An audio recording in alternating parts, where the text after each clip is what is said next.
alone and you die alone, and this world just drops a bunch of rules on top of you and you forget those facts. Good idea.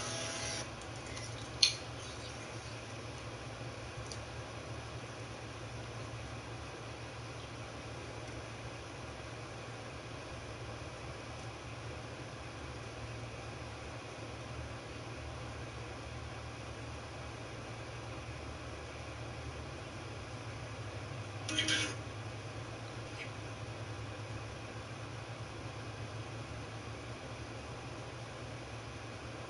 What's dangerous is when the universe kick you and you put on the magic glasses. There's rules that go with it. You can never take them off. You never see things as they're supposed to be. You see things as they are. 4 things you might need to hear today. Number 1, you are too good to be somebody's secret or second choice.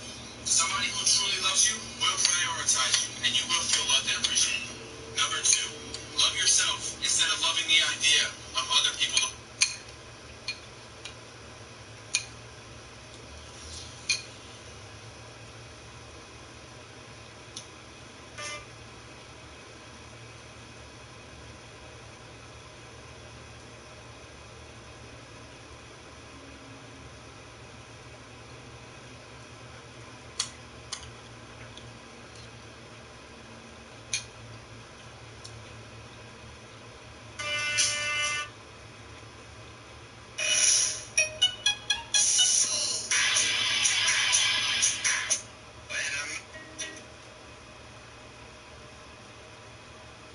So he's gone. He's fucked off then. He's resigned. Okay, he's resigned, but he hasn't fucked off. Okay. What do we have to do? Wait for another few months whilst he takes the wallpaper down? I'm loving this. Exit. The Prime Minister forgot that his whip was a sexual predator. No answer to that one. No answer, no humility, no meaningful apology. For days, just more Dickensian twaddle and a little... Not so much reshuffling deck chairs on the Titanic, more reshuffling cat shit on a litter tray. And the manner of his departure should tell you everything you need to know. No dignity, just desperation and delusion and a disposal to cling to power, no matter the harm to our country. A Tory party facing the inevitable truth that they have been complicit in enabling one of the most dangerously incompetent and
sorry. Black Americans got culture. I'm sorry. I can't do Americans. I need somebody with culture. I'm sorry. Black Americans got culture.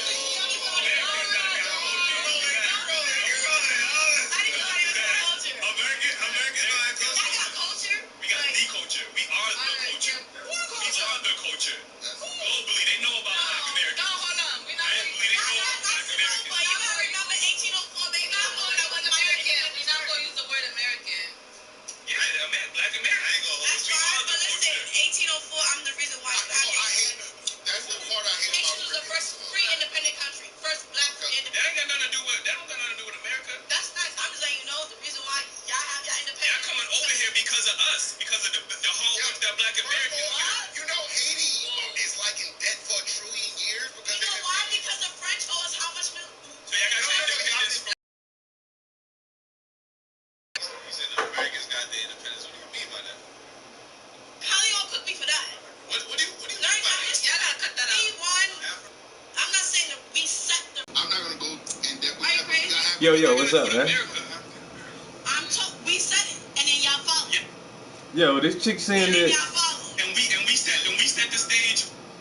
We were the first independent. she's saying that black people in America don't have culture. It's a Haitian chick. A Haitian chick saying that, oh, we got culture, but black Americans don't have any like real culture. And I can agree and disagree with that. We don't have a very old culture, but we have created our own culture, which is heavily fucking plagiarized and appropriated and mimicked and copied by the entire world now. You know what I'm saying? Music being one of the most significant identifiers, because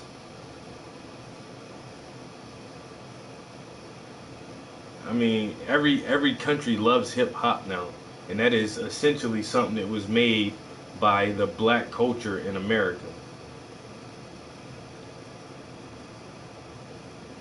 Like hip hop ain't come out of Haiti or fucking Swaziland or South America, none of that shit. Hip hop came out of the black ghettos of America. Our fashion sense, even though we wear brands from other cultures, the way we put our shit together, the way we style ourselves and dress ourselves has influenced the world. Every country bites off of urban fashion. You know what I'm saying? The way motherfucking the black Americans took the word nigga and changed that shit all the way around. Changed the spelling, the connotation, the definition of the word nigga. And we took a negative word and made that shit our own. There is no other race of people who have been able to take a derogatory term towards them and embody that and rearrange it into something that we can use amongst ourselves in a negative and a positive way. Like the word nigga can mean so much shit, yo. Black Americans are living culture. Exactly. We are creating our own culture. Now, is it as old as the Haitian culture or Japanese cultures or the Germans or whoever else have been around for, over 1,000 years? No, it's not. African American culture is just 150 years old. But in 150 years, once again, we have been able to influence the whole world. From our music, our dance, our fashion, our vernacular, our food. Like, we have culture. That was kind of, I didn't even finish listening to it. I gotta finish listening to that a little bit. I left the speaker I left the speaker across the hall.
My bad. I had to. My girl called me. Due to slavery, we were taken away from our culture, and in return, we were forced to create our own, which is something no other sect of people have, and we've been doing damn good at it. I can agree with that statement. Nobody else is. Well, the Jews are always going to make their argument, and the Irish and everybody else are always going to make their argument, but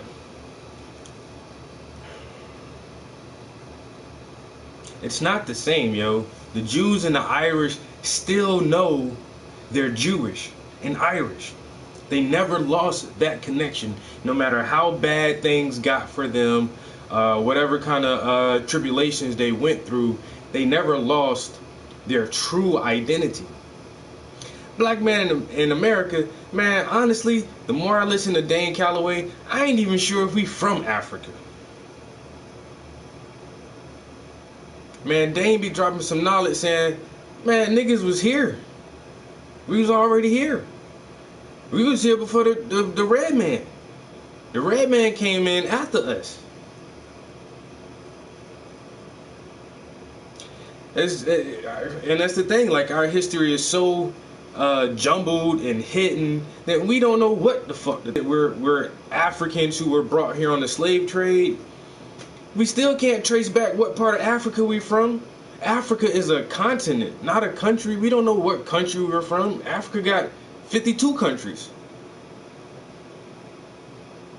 And if we were already indigenous to this land, they still enslaved us and took us off our natural land and made us believe some other shit, yo. Bruh, look into this shit, man. This is like the last conspiracy that I've really been on, from all the government conspiracies, all the UFO conspiracies, the flat earth conspiracies and all this shit, man. So, man, people are saying that there was a lot of Africans already here on the continent, and we're indigenous to this land. There were dark-skinned black people already here. And they came here and enslaved the people that were here already. Yeah, there may have been some ships that brought slaves from other countries. Most of them went down to the Caribbean. Jamaica was a fucking slave island. The Caribbean had way more slaves than in America.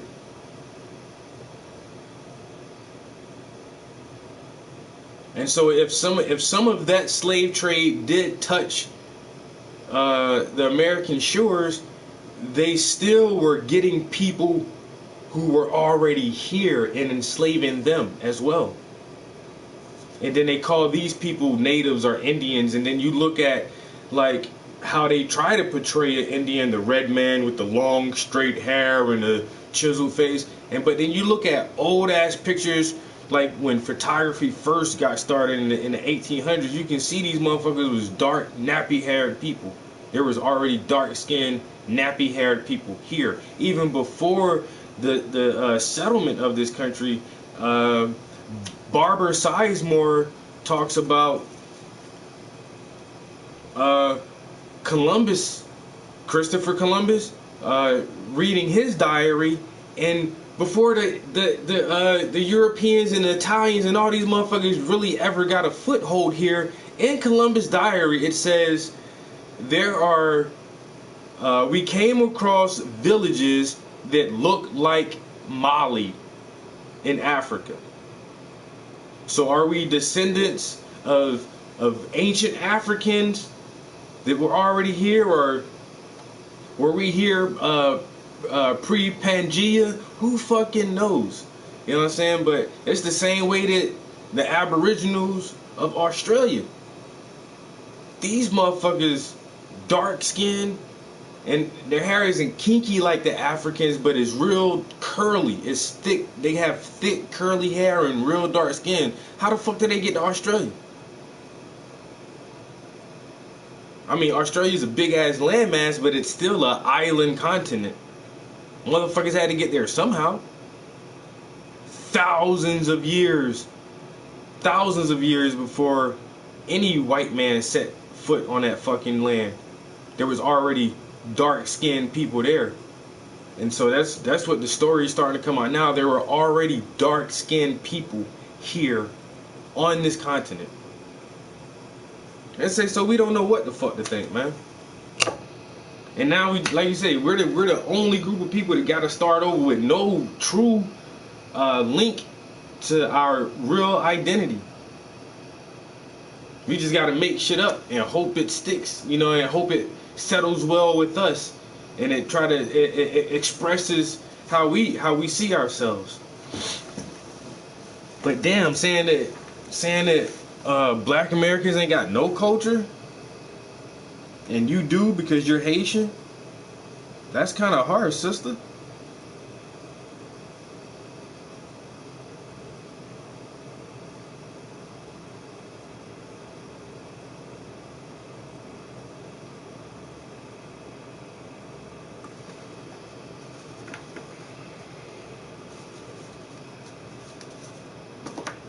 I'm telling you, it's something to think about, bro.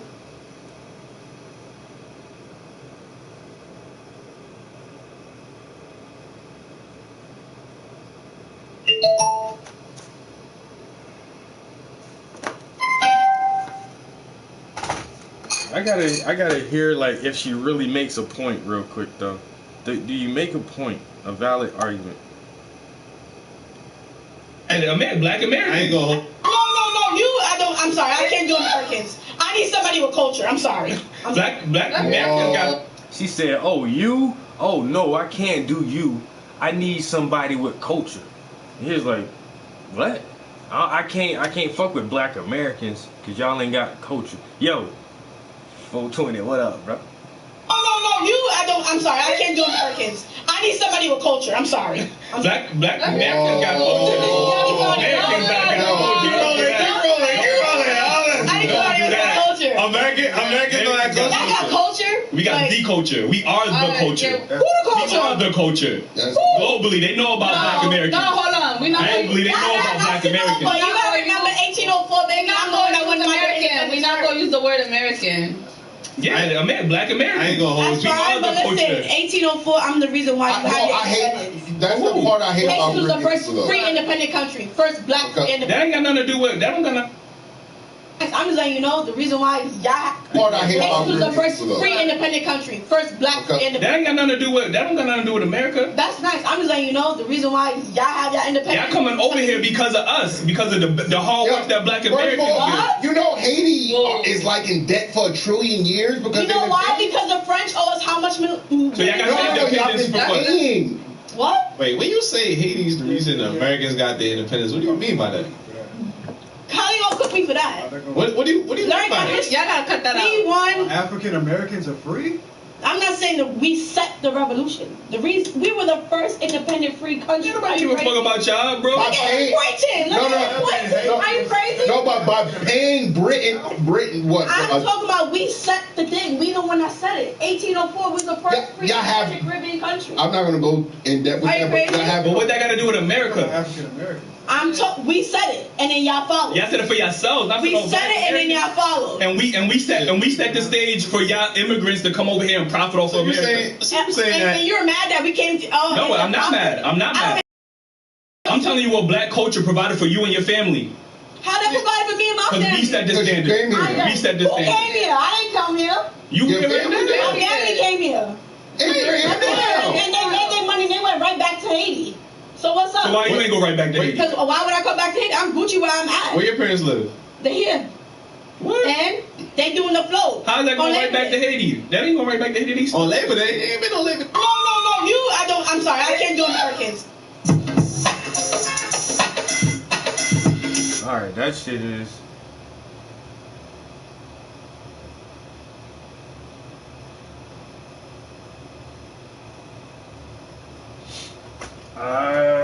She's right about Haiti being the first independent black country or nation because they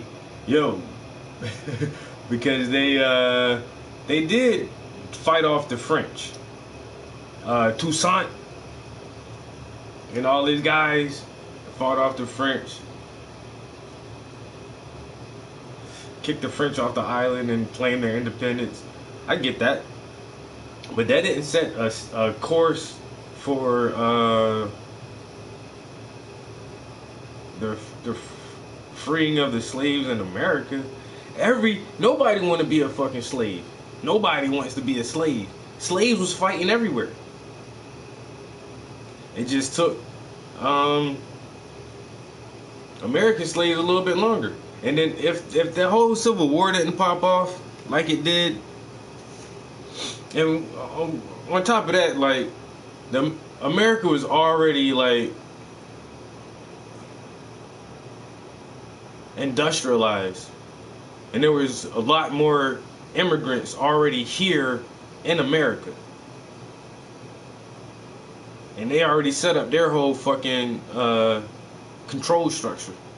Like Haiti was just a territory, and it wasn't as heavily occupied. Ethiopia, yeah, this is true, but because the Ethiopians weren't playing that shit, yo.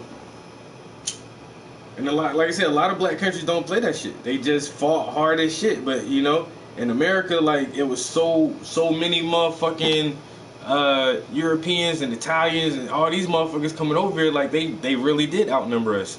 But if the Civil War didn't take place and the Emancipation Proclamation and all that shit, I guarantee you there would have been because there was mad ass slave revolts in the states, in Georgia, North Carolina, Virginia. Motherfuckers was mad slave rights because nobody wants to be a fucking slave. And if the Civil War never happened, I still feel like there would have come a point of a mass uprising where motherfuckers really just say do or die. Like you're gonna have to kill all of us, or y'all gonna let all of us go. Only two options.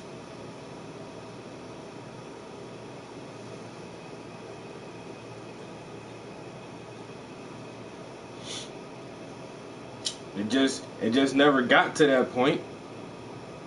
And it would have been a hell of a lot harder for us because, like she said, that the Haitians did it in the early 1800s because that's where all the slaves was at. Because it wasn't as many. That's what I'm trying to say, man. Like the slave story, weird as shit, yo. There wasn't as many slaves in the States as people think it was.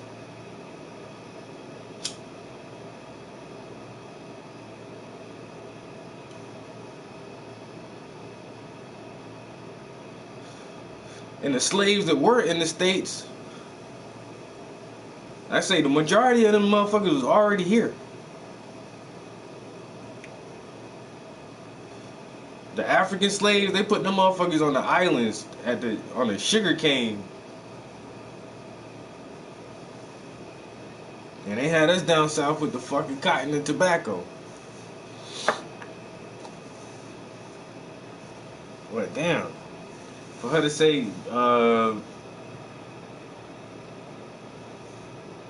Black Americans don't have culture.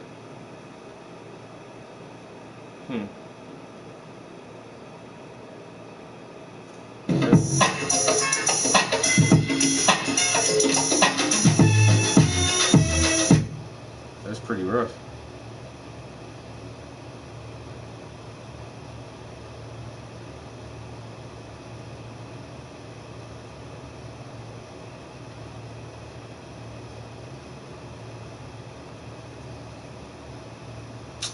Her parents from Haiti.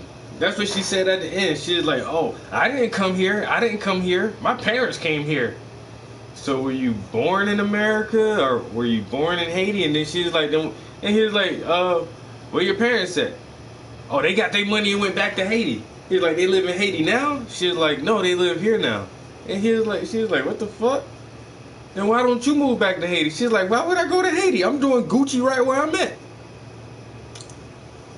Come on, man. If anything, she a first generation American. She might be a second generation American. I need to do my DNA so I can have an opinion. Hey man, them DNA tests don't work, man. Once again, especially when it comes to black people, bro.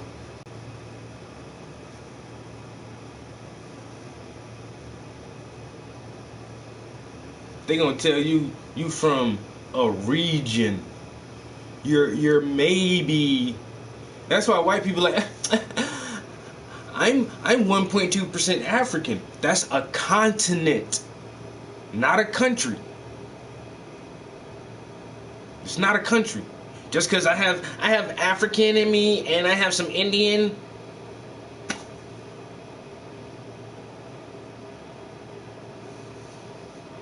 You get your DNA test, they're gonna say it's a possibility you're from this region or this region. You can't really narrow that shit down and say I'm Ethiopian or I'm Nigerian or I'm fucking Kenyan. You can't narrow it down to that shit. It's impossible. I'm from the Ivory Coast. You know what I'm saying? Nah, you can't do that. Ain't no use in even doing that shit. And even the whitest white person got that 0.1% African in it, because we all know that everybody came from Africa some way or another. And so if you dark skinned, yeah, they're gonna say, oh, you mostly African, of course. Especially if you got dark skin.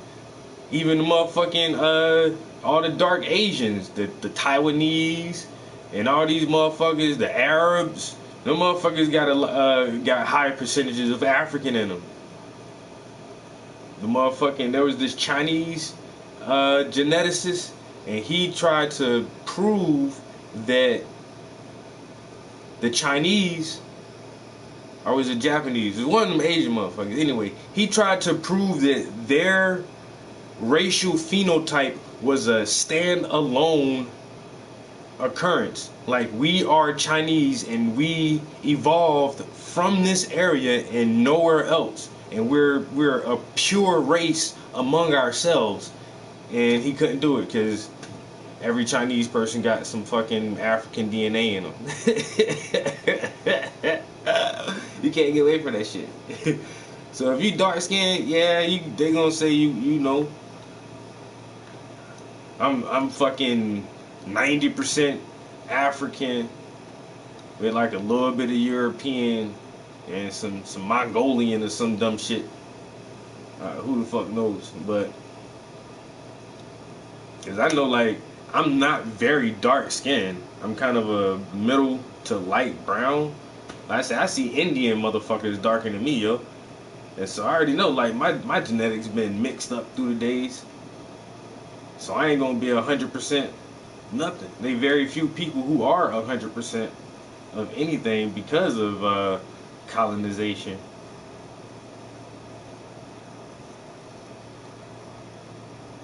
You don't need to do no damn ancestry.com, bro. You can have your opinion just fine.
I don't know, it's like I think we're the bonding agent because honestly, once again, we're the coolest culture because everyone knows we're the newest culture.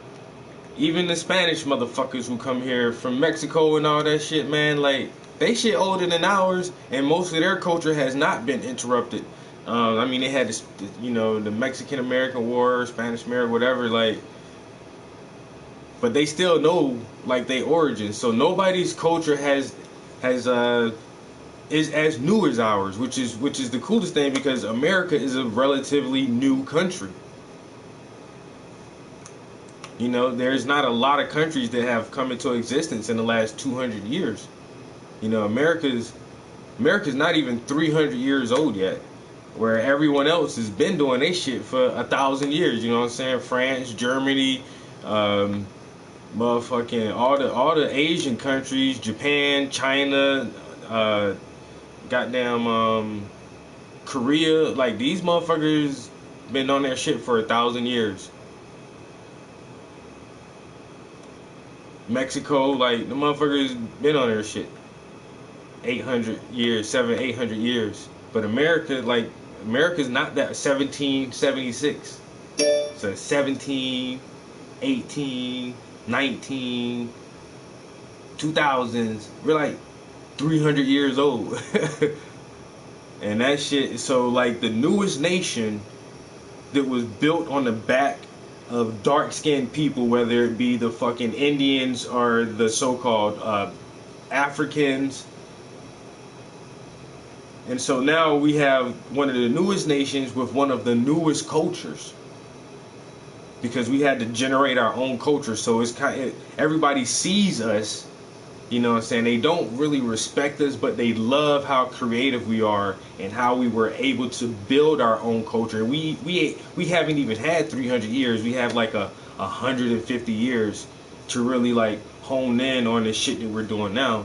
And motherfuckers, we had the Harlem Renaissance, you know what I'm saying? And just, you know, a few decades after we were enslaved with no access to education or the arts.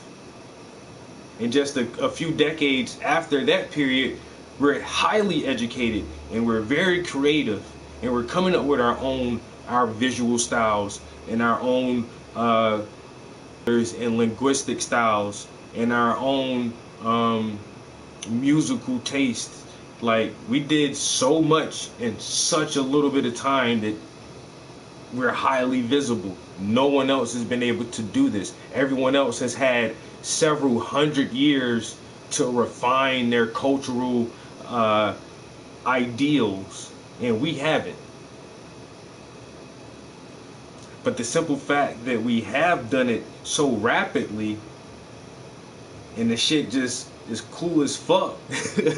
Everybody want to emulate that shit. Everybody want to copy that shit. Everybody want to be a nigga until it's time to be a nigga.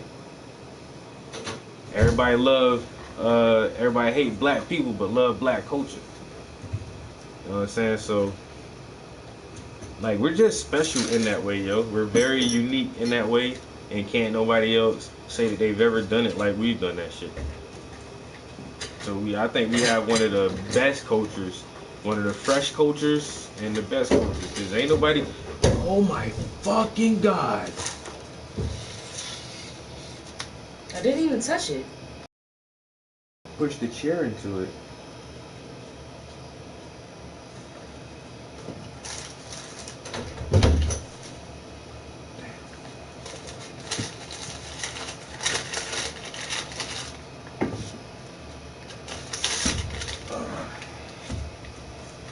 Yeah, we definitely got culture though. And America as a whole doesn't have a real culture. You know, as American as apple pie.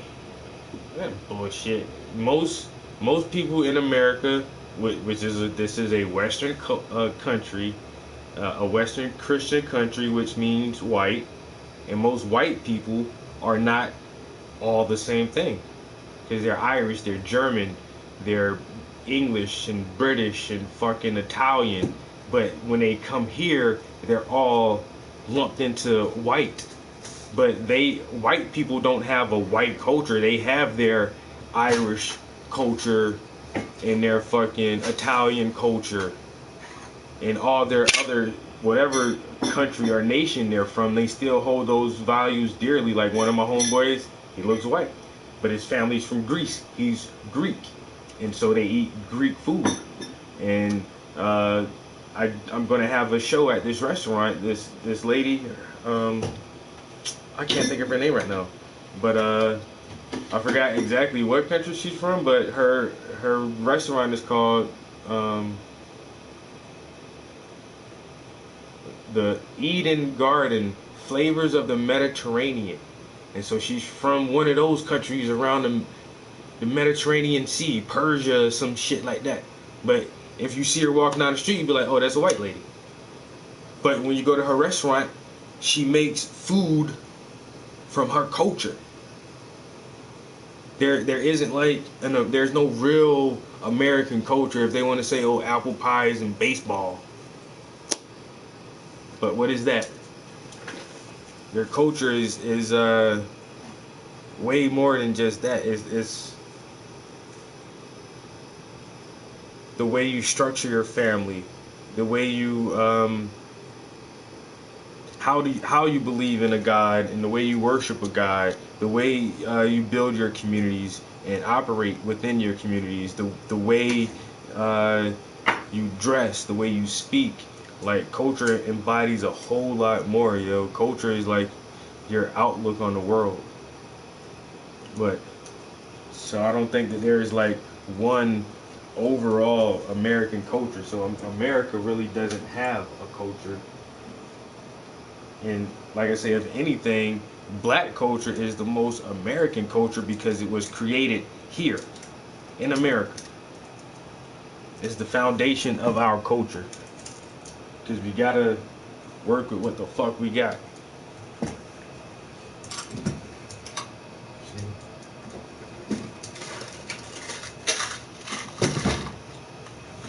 Like I said, everybody else already got their time in.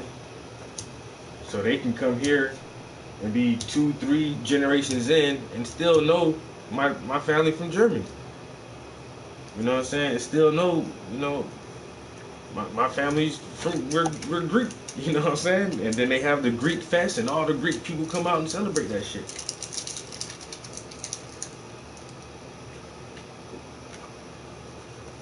Jimmy the Greek. Ooh, look what she got. Some super sour OG. Yeah, like I said, Three Buds, they had a festival going on, so I couldn't even park. I circled the block 3 times and was like, screw it. And just went to the other store. What other store? I just got it from right there, yeah. I was already in there. I was just there. She was like, you're back? I'm like, yeah, what's the best stuff you got? Point me in the right direction. So she recommended this ice cream cake and then that. But I wanted the Keith roll, dude. Probably still go back later on, but they played so early.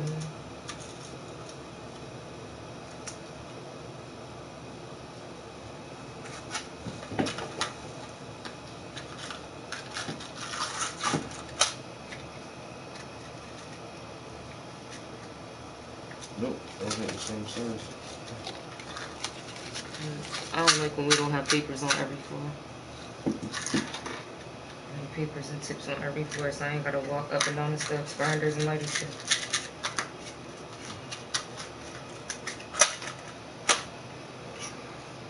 Yeah, we're just talking about this girl, this Haitian girl says she can't date American men because we don't have any culture. I gotta have a man with culture. Now, if she said Americans don't got no rhythm, we definitely don't dance like foreigners do. But once again, we come up with our own shit. Yeah. No, I just mean like rhythm. But I mean, our food is good. Our music is some of the best fucking music. Our fashion is some of the best fucking fashion. Yeah, like no, you're not about to shit on this. Talking about Americans ain't got no culture. Nope. Nope. That's dead. We got our own culture, like you said. And I don't know, for me, like, I don't want to date somebody who I got a bunch of cultural barriers with, but I couldn't see myself being friends with or dating anybody but an American. But I'm saying, yo, like, we don't need none of y'all niggas. Right. Y'all want to take everything we do. I mean, but that's the thing. Can we all just come together? Like, I mean, because there's a greater enemy, but hey, y'all want to beef? Let's beef. There is nothing that the black American does that he can keep to himself, yo. Nope. Like, and you know, the last weird thing that I saw is the Asians getting nappy hair. You ever seen them do that shit where they make their hair look like our hair? But white people have been getting perms for forever. It's not the same. I'm talking about they really go through this. I've seen it, Yeah. but don't you think it's the same when a white person with straight hair goes and tries to get the curliest, thickest hair that they can get? Even when they get perms, their hair still don't be thick. It just be curly. But you know what I'm saying? My white grandfather had one of them little white people afros back in the day. And I'm just like, it's so funny to me that like nobody wants to be black, but y'all had afros. Y'all be tanning y'all skin. Mm-hmm. Not only black people have big lips and big noses, because I know white people with big noses too, but you know. Cause I hate that too. Like, I hear that a lot. Like, oh, people try to get big lips to look like black women, but I'm like, there's other people that got big lips too, but generally speaking, there's definitely a difference. I don't know. For me, it be pissing me off when white women be trying to get cornrows and call them box braids. Or boxer braids, that's what it was. The Kardashians, they braided their hair and they were like, oh, she got boxer braids. I'm like, are you serious right now?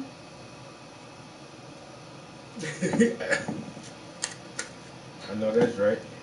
I actually thought it was fucking cool that the first time motherfuckers just admit, like, I do like how your hair looks and I wish my hair did that. Yeah. You know? Just don't pet me though. I've been petted too many times by white people when I didn't know better. Yeah, I think that shit cool. The motherfuckers come out with the, like I say, I want to have my hair at work. Yeah, I feel that, Shaman. Motherfuckers, like a lot of the Asians really trying to steal all our trends now. From the rapping to the b-boy styles to the fucking hair. It's just like, damn. Like the varsity jackets with the sneakers, everything. But this is my thing, right? I think kimonos are super cute. I would love to wear a kimono dress and for somebody to not think that I'm appropriating. I'm just appreciating the culture in a beautiful garment. Same thing with some of the Indian dresses that I see. They're just so fucking pretty. Like, I would love to wear one. And that's But it's a way to do it. Yeah, and that's the thing. Nobody really does that shit. And people who do it don't feel like they're appropriating that culture. But everybody want to dress in the hip hop b-boy stance. You know what I'm saying? And like I say, we don't have a lot of our own branding as far as clothes, but the way we put our fits together, motherfuckers want to put their fits together the same way we do. You know what I'm saying? Back in the day, it was the fucking the hood rat hoochie mamas with the fucking long fingernails and all that shit. Short Now, haircuts, booty everybody shorts. want to do that shit, yo. You know what I'm saying? It don't even matter, like, but nobody really wants anybody else's culture like that. And I love anime and Japanese style, and will I wear like some Japanese writing on my clothes or some shit? Hell yeah. But I don't do that shit all the fucking time. You know what I'm saying? Yeah, I guess but that's the difference. they some motherfuckers who just, that's how they live. You know what I'm saying? That's how they live. They live like, they try to just be like this all the time, every day. And well, my thing too is like when somebody thinks they're trying to be black and they act a certain way, and I'm like, so you think that's how all black people act? Yeah. That's what I don't like. Like, But then especially the white women that are like, girl, and I'm like, but you don't, when you get around your family and your homegirls, you don't talk like that. So why you talking like that around him and his family? Like, I don't like the switch up. I'm all here for anything else though. We can appreciate other cultures and mix all we want. Getting ready for these shows, I gotta do some shit to these old paintings this morning. I done had a couple people say, you don't paint the edges if it's not framed. No, I don't paint my edges if it's not framed. I don't give a fuck about the edges of the goddamn paint. You ain't gonna look at the edges of this shit, nigga. Fuck you worrying about the edges. But I guess now, since like, I do gotta ship these shits out of state. Come on, boo. I'm in the way. Thank you. I gotta get these shits out of state. I guess I might make them look good. I gotta sign. These aren't even signed, yo. I can't even remember when. Got out in the house, hey.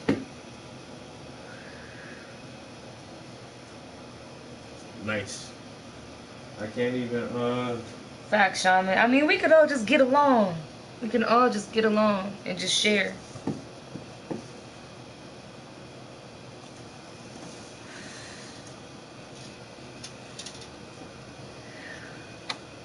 You know, one thing that I think white women probably did invent? I don't know if they did, because black women might have did it first, but white women loved them corsets back in the day.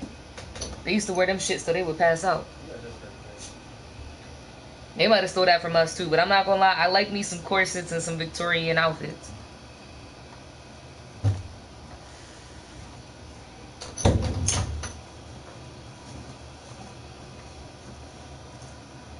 Yo, this is so fucking good. I was washing some of my other paintings today, but I don't think I'll wash this because the texture is so thick that I'll be scared if like paper towel or something to get in there and I can't get that bitch out. I'll just brush it off real good and paint the edges. This right here gonna be in Tennessee.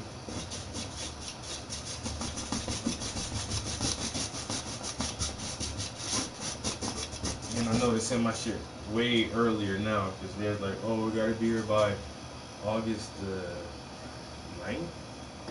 And the show ain't till September, yo. And they want that shit there in the first week of August. So they gotta make sure that they have enough time to hang it the way they want and get everything lined up. Damn, I wish I might do have to still wipe. I gotta get some water for this shit. That shit ain't looking good. Damn. Shit don't look good, man. That shit look dirty as fuck. You know why? Because it's sitting in this dusty ass house doing nothing. Just hanging out.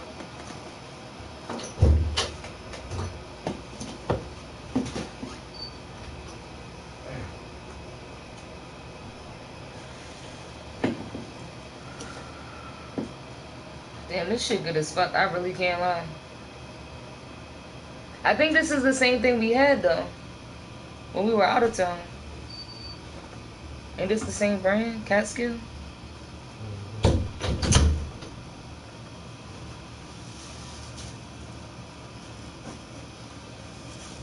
Oh, you can draw like that, man. It just takes practice. The more you do something, the better you get at it. That's as simple as that, man. You know, do you like to draw? If you enjoy doing something. Now, if you hate drawing, just like, I don't know. I don't like to run. So if somebody was like, oh, let's do a cross-country thing, or, you know, like, I'm not going to do good because I don't like that shit. But if you already like running, and somebody say, hey, let's do this, and then you'll enjoy that shit more. If you hate to draw and try to do that shit, then you ain't gonna get no way. But if you like to draw, and you just draw a lot all the time, you get better at that shit. I'm dead. And best believe I got some no name too, Boozy. He too good for us. He don't smoke no name no more. Everything got a name on it. I get my shit from the dispensary. So this shit Thursday. Damn. Yo, yeah, I don't know what festival it was, but it was a bunch of like food stuff, and then whatever little performance people they always have out there, where they set up the bleachers or whatever it is for the people to perform. They had them out there. Yeah, Wolfsburg been trying for the past couple years. Yeah. I mean, we could go back and check it out later, but I already knew you was here painting, so that's why I bothered you. But I brought the dog with me, and I was gonna have to park down past the Thai restaurant, actually past the Jamaican restaurant. So I was like, if I leave her for all of 5 minutes, by the time I come back, somebody gonna have to call the cops on me for leaving my dog in the car.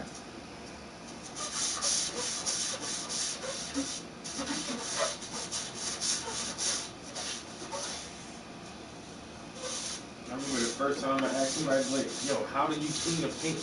It's like, it's soap and water, nigga. I'm like, no, like a painting. It's like soap and water. Like you clean anything else. I'm like, word? It's like it's oil, right? I'm like, yeah, it is. Like, cool. It's nothing don't fuck up oil. It's oil. Oil and water don't mix. It's fucking oils. That's why I love this shit, yo. You what? Facts. Me too. I can't wait till they just sell full-blown THC at the gas station, because, I mean, they already selling Delta 8 mixed with THC in it. Yo, you gonna be a judge for High Times? What you said? Yeah, I was confused on that. High Times magazine. Yo, I subscribed, no lie, yo, I subscribed to High Times magazine for about 3 years, yo. But that was like before the internet was really, really popping like that, and before like all the strains of weed was like just everywhere now. Like High Times was the only way to know about that shit, yo. Yeah, I didn't really learn about weed till I could just start smoking. And when I was in Vegas, like I said, you don't need a card out there, so you could just go try something new every fucking day. The last episode of High Times I had, yo, it had Redman showing you how to roll a blunt and that shit, yo. That shit was crazy as hell. Anything with Redman, after this,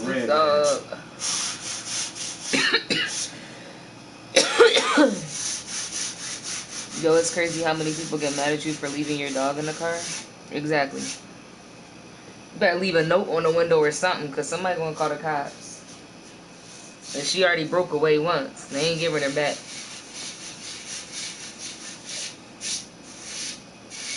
Granted, it's hot as shit outside today. I can't lie. Oh yeah, and they're opening another restaurant next to the Jamaican spot. An African spot. You ain't see it last time? It's an African food and seafood. Right. It looks bullshit already, I can't lie. But I hope so, I'm gonna try it.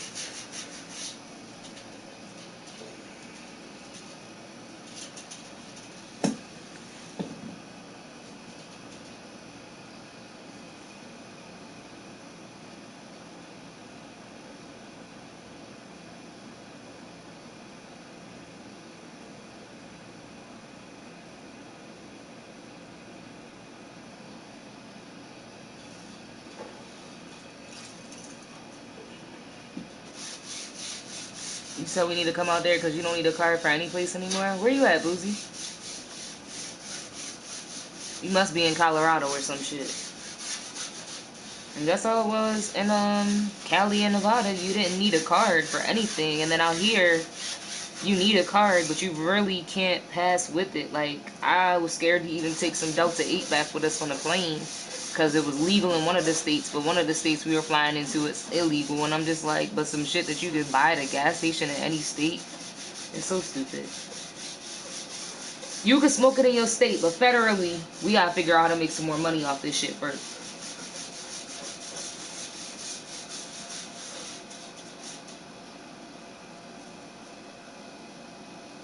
Y'all think that they don't want to legalize weed so they can lock more people up for it? Because they're not really locking people up for it anymore, but... It's still a money thing, yeah. Any way you can penalize the criminal is always a good thing. That's what I'm saying. That's what I feel like. There's always going to be criminal people. We have to punish these people so we can make money. And I mean, everybody smokes weed, but like, or has, but I'll be honest, growing up, me and my black friends, we stopped at weed and liquor. Some of my white friends, they wanted to keep going. Everybody's not like that, but I'm just saying, like, weed has always been my thing. I don't see myself liking anything more than that. Denver, Colorado, born and raised. Yeah, Colorado seems chill. I know a few people that moved out there and they really fucking like it. And I heard it's big too. Like, you just think of Denver, but... Yeah, man, but y'all up north too, man. Cold ass winters. But some people say it depends on what area you're in. Well, I would love to. Hey man, you from Denver, Colorado? You got how many Flowbot albums you got? Here he go. I know you be listening to the Flowbots. We took a road trip. He made me listen to the whole album. Not as much as he made me listen to the Tyler the Creator and that Nas album on repeats. I'm like, we just listened to the Nas album on the way here. We gonna listen to it on... Yeah.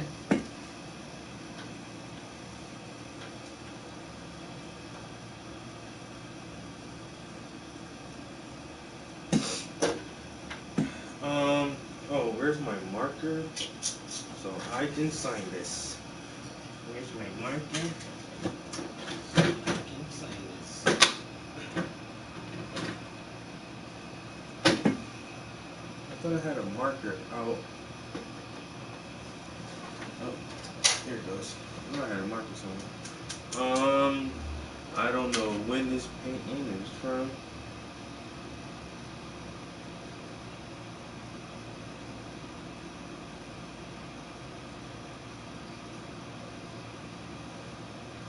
$2018.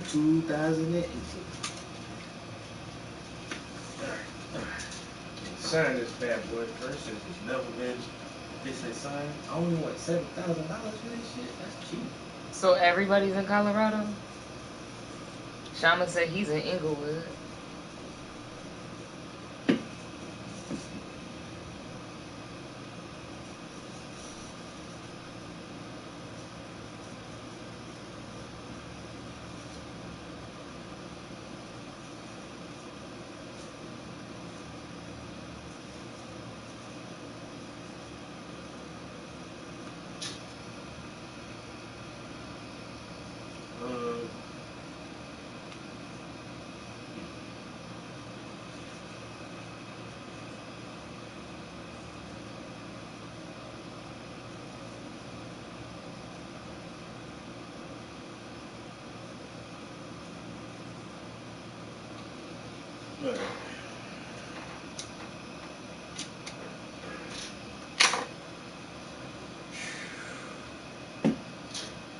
I'll be over there in Cali in a couple weeks, bro.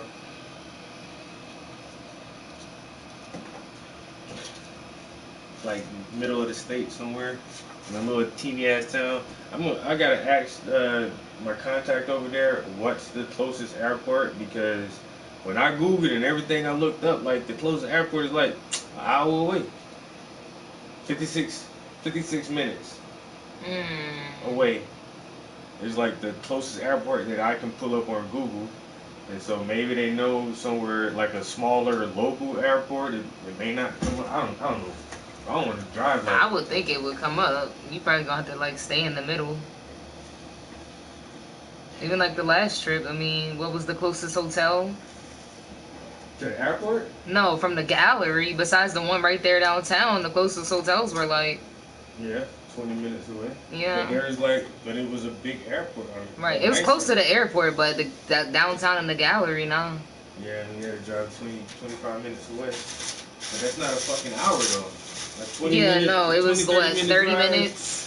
Yeah, but damn, I'm not trying to drive like an hour just to get to the fucking city. Like, y'all gotta have an airport closer than that, yeah. California's a big ass place, though. And then I think about back home, like, some places, like, where you land, you probably will still have to drive like an hour to get there.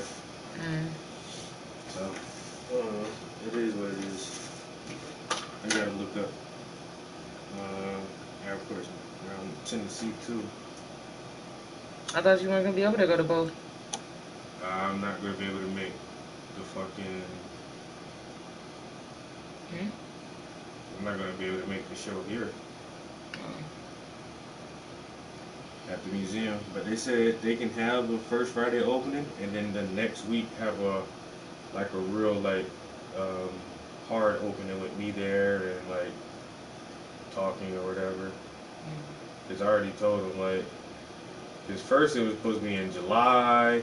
Then didn't hear anything back, and so they already know they're like, we'll work around your schedule. I'm like, cool, because I already had some shit planned for September.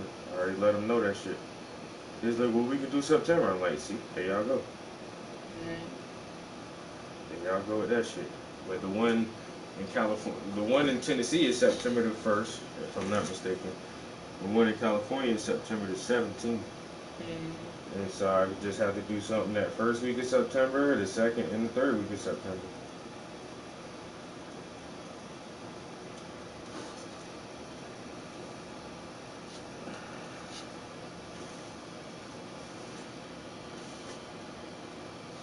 That's what I'm trying to save my vacation days now. My email is my first and last name, Travis Prince. The year I was born, 81. And it's still a Yahoo email. So it's Travis Prince 81 at Yahoo. I have a Gmail, but that's like, I just use that for work. Oh no, I got two Gmails. I have one for work and one for Black Scranton. I barely ever look at my Black Scranton Gmail. I swear to God.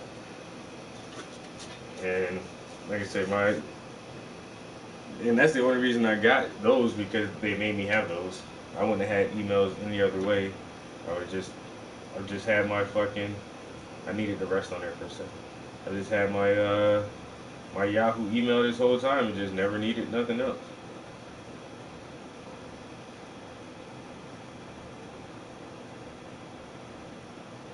And then some people will point that shit out too, like, what's your email? You still got a Yahoo email? Yeah, the shit was free when I got it, and so what the fuck? Like, why should I change that shit now? It was a free email.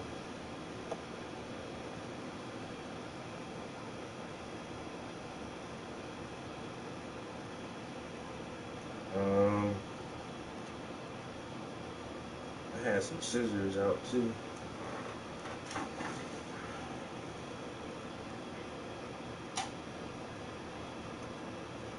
Not the MSN. Damn.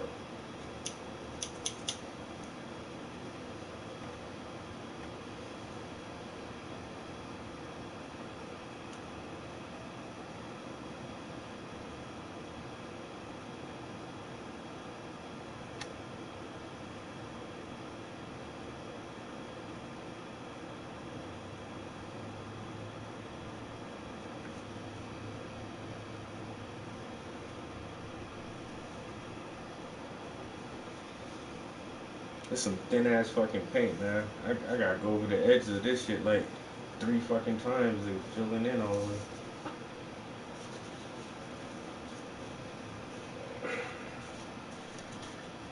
Alright. haven't done any painting in like 3 days, 4 days. And now I'm in here painting the edges like this. The fuck? The fuck is going on?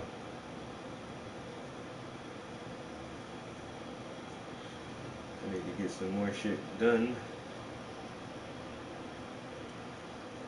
And then I wanted to do like artsy shit this weekend and couldn't get nobody to do shit. I asked a few models, could they take pictures? They was like, oh, next weekend. I asked a couple people if they want to do interviews, next weekend. I was like, damn, I might want to do shit this weekend though. So I've been having a couple busy weekends back to back. I had like my momentum going. And just like, I just wanted to knock out a bunch of projects and then sit back and chill. And then now if I chill this weekend and next weekend, I feel lazy, like I don't want to do shit now. Y'all should have hit me last weekend when I had energy, nigga.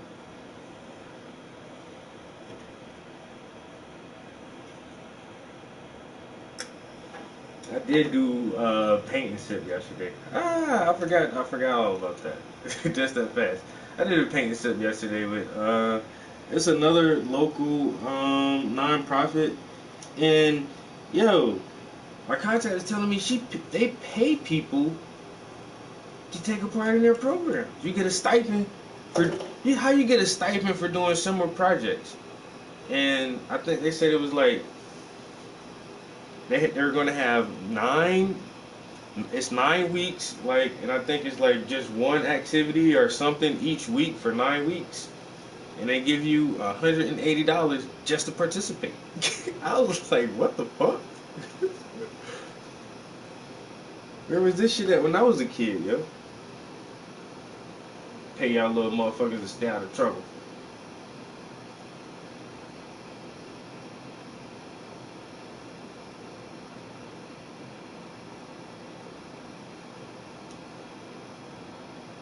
See, I still use my Yahoo. I know that's right, bro.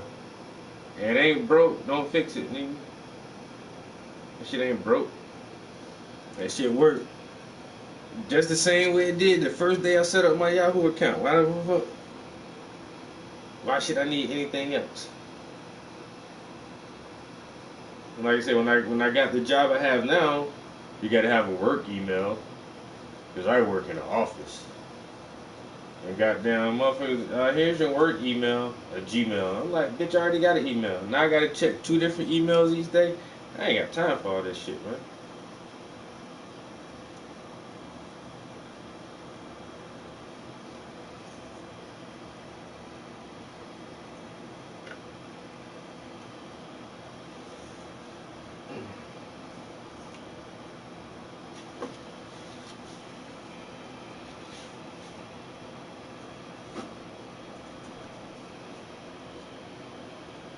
I need to lean it on something real quick. Hold tight. I know. Don't you say you support me? Thick Support thighs save lives. Support the canvas. I'm over here and you interrupted my studio session, that's all. How I'm interrupting your studio? You interrupted my studio session, I'm in your studio session. Hey, that closet is my studio. What's yours is mine, and what's mine is also mine. Like that.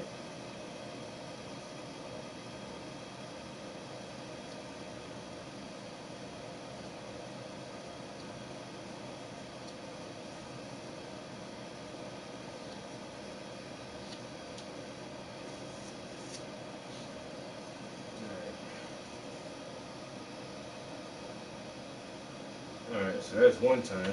And damn, it take a fucking long time to brush the edges of these goddamn canvases, man. That's why I don't do this shit. This is exactly why I don't do this shit, man. But now, the ones I did, I prepped the series I'm working on now. I just went ahead and painted the edges when I was doing the underpainting. Because I said, somebody keeps saying, why you don't paint the edges? Because I don't. I feel pressured into doing that shit. Fucking dog hair. Motherfuckers pressuring me into painting the edges of my damn painting, bro. Like I say, you don't look at the edges, you don't look at art like this from the side. You look at that shit from the front. And then now I'm only painting the actual sides of it. I'm not gonna paint the top and the bottom.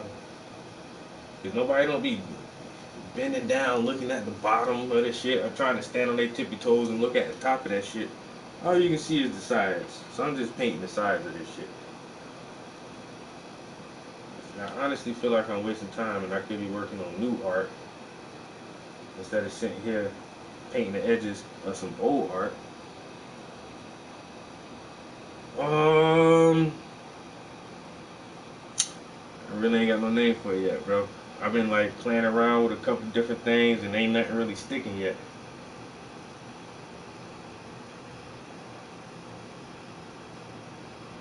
Ain't nothing really sticking, man.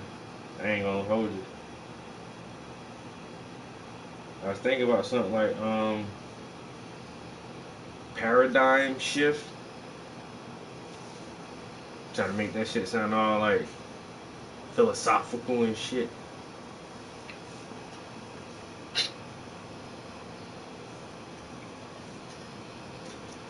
And then my first was gonna be called cognitive dissonance. Trying to sound all smart and shit. Spell it. Cognitive. Spell dissonance. COGDIST. Huh? Dissonance. Dissonance.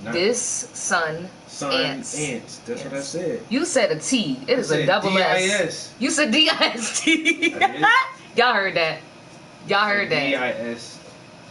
T. D-I-S-S? D-I-S-S-O-N-A-N-C-E. Okay. I know what the fuck it means though. What it mean? Cognitive dissonance? I know what it means. I learned it in psychology. Holding two opposing views at the same time. Or somebody presents something to you and it's just like, I can't take that shit even though you know it's the fucking truth. That's it. You're holding, you know something to be true but you're believing what's false at the same time. You're holding two opposing views at once. I definitely said spell it. I was just fucking with him. I was just fucking Fuck with you him. too, Drake. Y'all heard him say D-I-S-T? Dissonance. Strong. What up, bro? As long as he can spell cognitive, we gonna give him a pass. He knows what it means. That's more important. Spelling ain't my strong suit.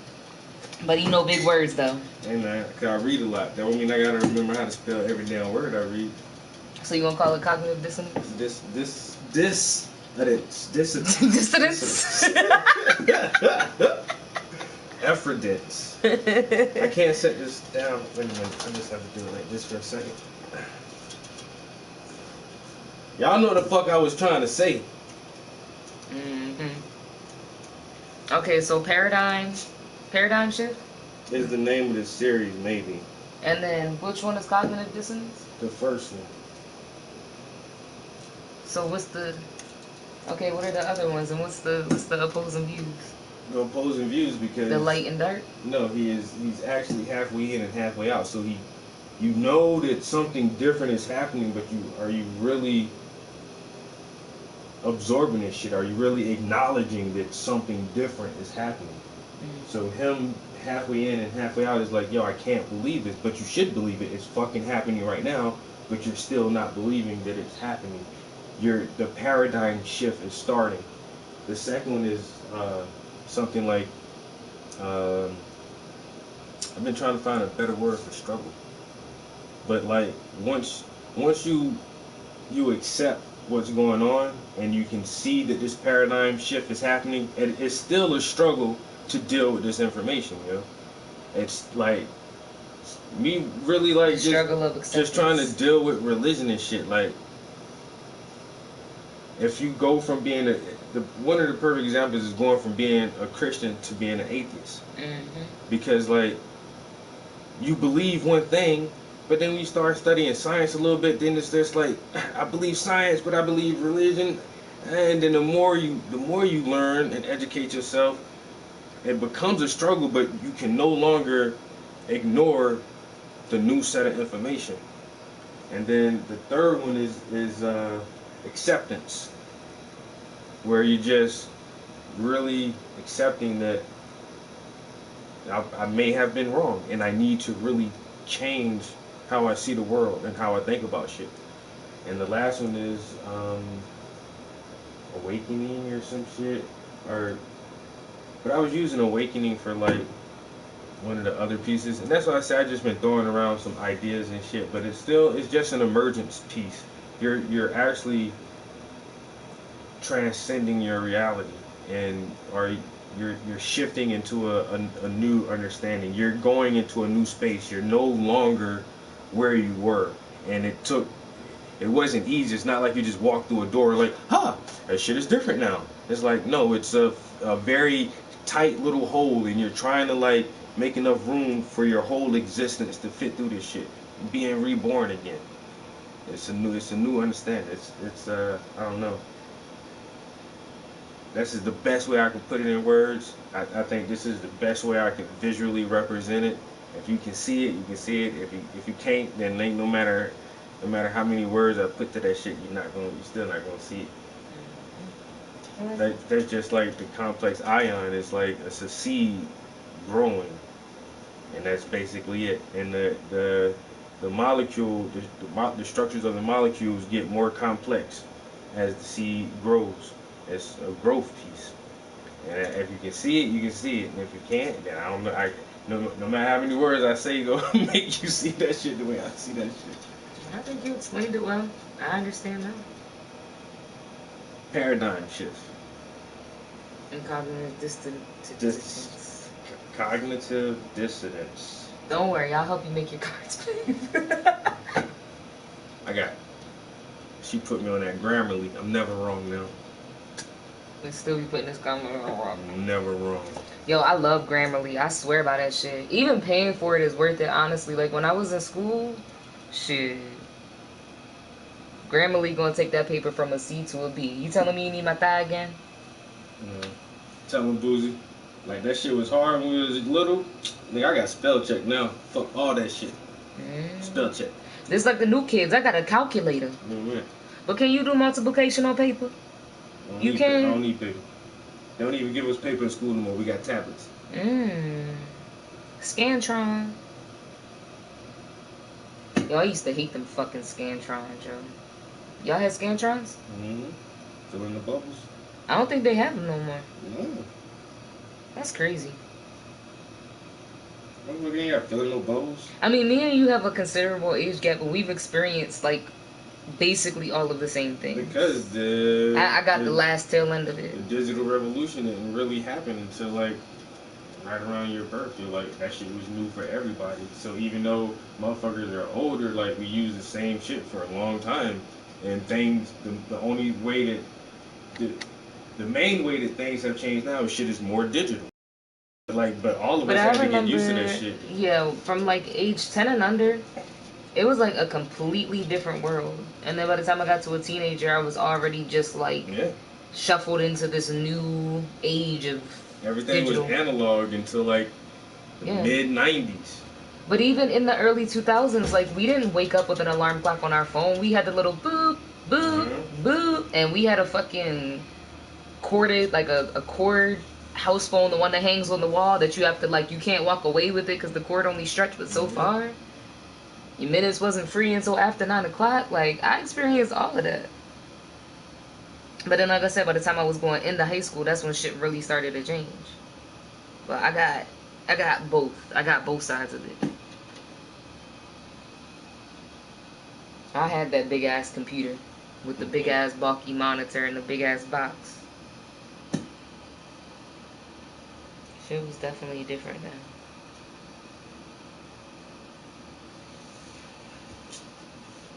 I'm trying to think how many times this shit even been out the house, yo. I don't think she's been out the house a lot. Maybe like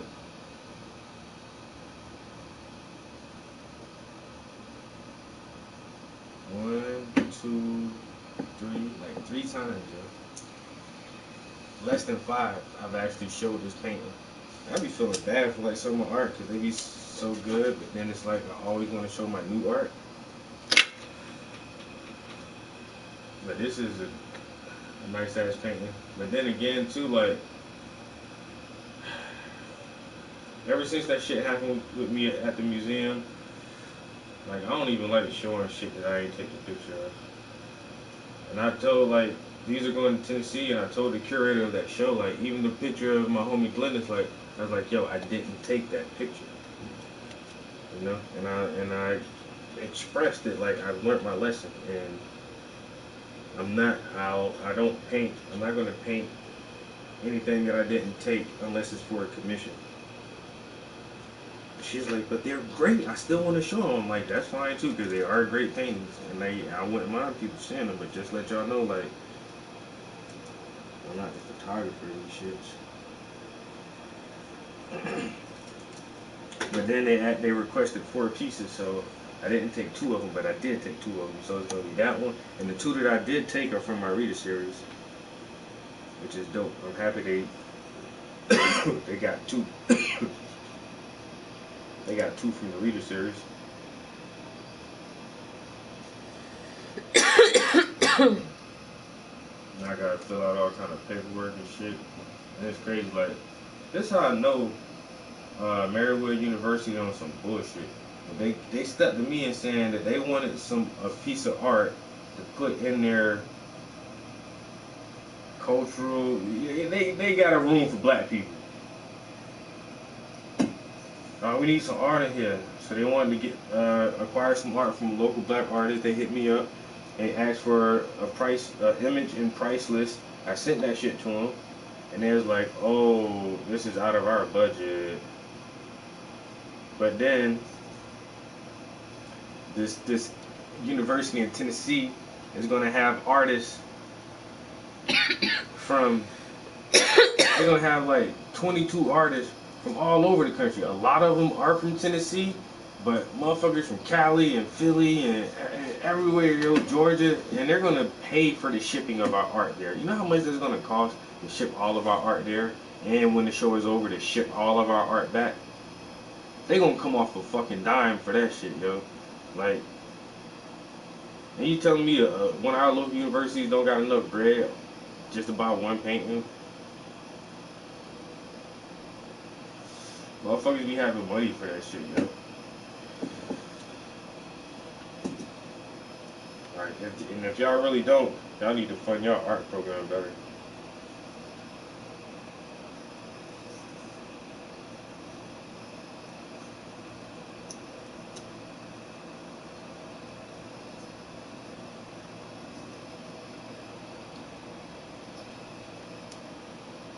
It's gonna be a really eclectic show too. I'm kind of anxious to go to this one. Like, we got the list of everybody else, and like all morning I've been just searching these motherfuckers. Like, oh my, yo, I only follow one artist because this shit is very similar to mine. I like his style. Yo, it's fucking dope as shit. But I did like a lot of other people's stuff. I just didn't give them a follow.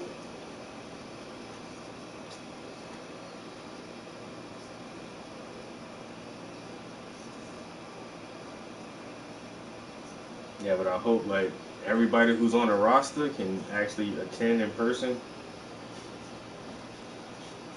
That shit'd be hella dope if all of us are there.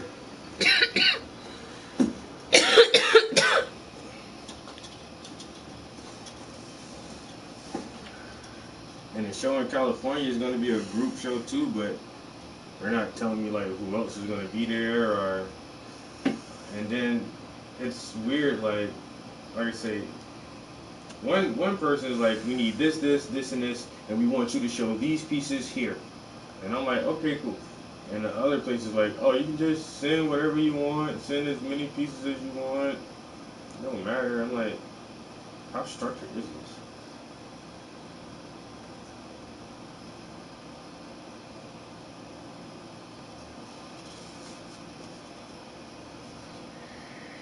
Doesn't seem very structured.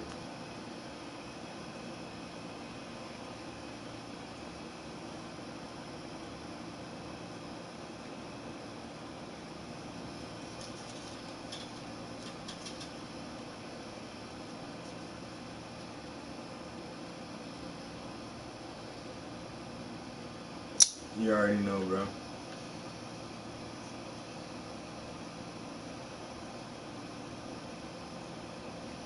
You already know. And then, like I said, it was some kind of cultural department, cultural diversity, something department. What's that show was? Dear White People, and That was a good show. and they had like their own little. What was their little department? The podcast or their department? Yeah, at the university they had their own little space. I don't know. I can't remember, but I remember the girl that was like the podcaster, the head podcaster. Yeah. And that's what they did at this local university. They just got Damn, that was a good show. It was a movie first. I never really watched the show, but I did watch. I've only seen the show. Never seen the movie? No. The original movie was dope. That's why they made a show off of it, because the movie. Is the same people in the show? No, of course not. See, now you're not gonna like the show. No, I watched the movie first, and then the show came out, and I was like, oh, let me check it out. And it was like, oh, I see what they're doing. They just took the story and the plot from the movie and just stretched it out. Yeah. But the movie was, like I said... I just don't like when they don't keep the same cast. Why not? Because film actors don't want to get paid TV actor wages, and then on top of that, it's more work, and you're in there for more hours when I can go bank another big-ass check off of this one movie. Well, always doing this the show, I love the show. I absolutely, like, honestly, I'm not going to say it reminds me of a different world, because it doesn't, but in a way it does. I mean, I watched the first 2 episodes, I think, and it wasn't terrible, but it didn't grab me like, oh, I gotta see how this shit plays out. It's one of those that grow on you. I mean, and it's not anything that's like... Look it up. Look up the movie cast and see, because I may be mistaken.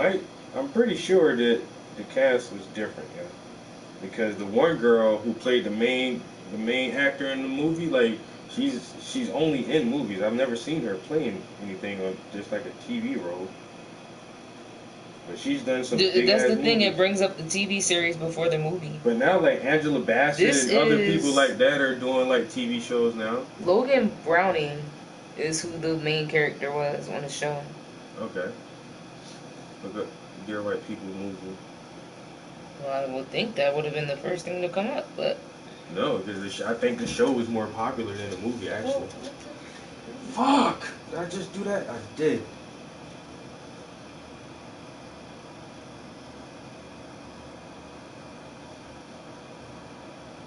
You know, I'm so tired of painting edges, man. Like. Oh, they had Tessa. That's who that was. She was on Men in Black. Yeah, I tell you, like, she played in some big roles, and she was born in 1983, though. Did you know that? No, a couple years younger than me. Right.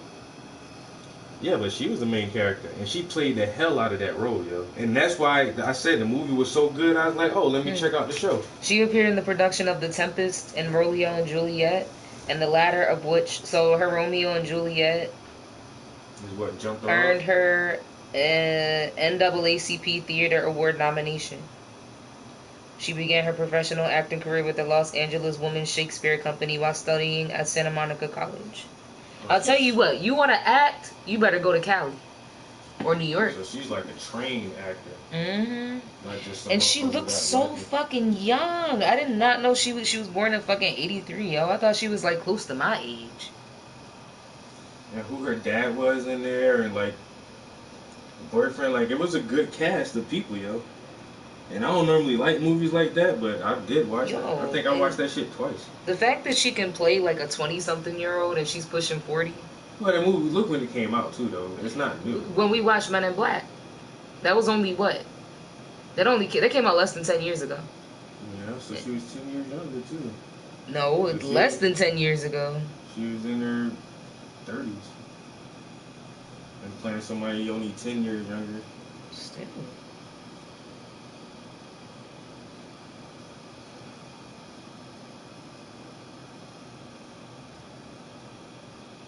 Now you gotta see the movie. But then now like the show, it's the same plots in there, so they had Everybody Hates Chris on there. You'll be able to fucking already predict how the movie turns out. I still watch it because they got Dennis Haysbert. It say Logan Browning is still on here though, so maybe she was a different character and then they pulled her. I don't know. But yeah, Everybody Hates Chris and Tessa. And this guy, oh, well, Reggie was there too. He wasn't, you don't remember him from the movie? It must be mixing both of the casts together. Yeah, bro.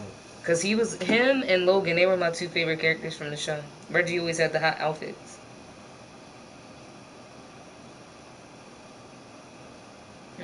I'll have to watch it.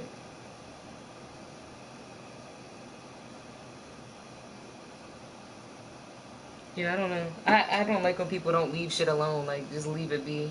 If it was already good, why you trying to do something else? That's because everybody thought it was so good. Like, oh man, I wish we had more. So instead of doing a sequel, That's what I'm saying. Do a sequel, do a spinoff. Okay, dear white people, and then they're on a mission now. Like, okay, you got your main one, and then here's your little sequels with your side missions. This is what we're doing. The people at our campus are assholes, and this is what we're gonna do to get revenge. Or, you know what I mean? yeah, but whatever. So that's the whole thing. Like, whatever kind of community thing they had at their college, that's like the people who asked me for a piece of art, then said, oh, they ain't had enough money to pay for that shit. Yeah, I would definitely say, like, I would be conflicted, because, I mean, you can't afford me. What do you want me to do? Yeah, I'm not gonna lower my price because you're a university and you're asking for art for your diversity space or whatever. Equity and inclusion. I need to include some more dollars in your budget. And So then we broke. I wonder, like, who did they get art from? If they even got any. Probably got none. Yeah, what? You're looking for a $500 painting?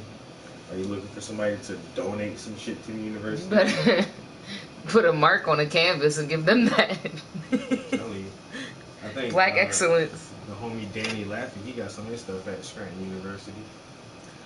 You know what to do. No, but I'm gonna show there in November. In February. I'm gonna show at the university. If the motherfuckers don't offer to buy one of my pieces, yo, I'm gonna blast their ass on social media. It was a great turnout. I thought the university would have purchased one of my pieces for their permanent gallery collection, but they didn't.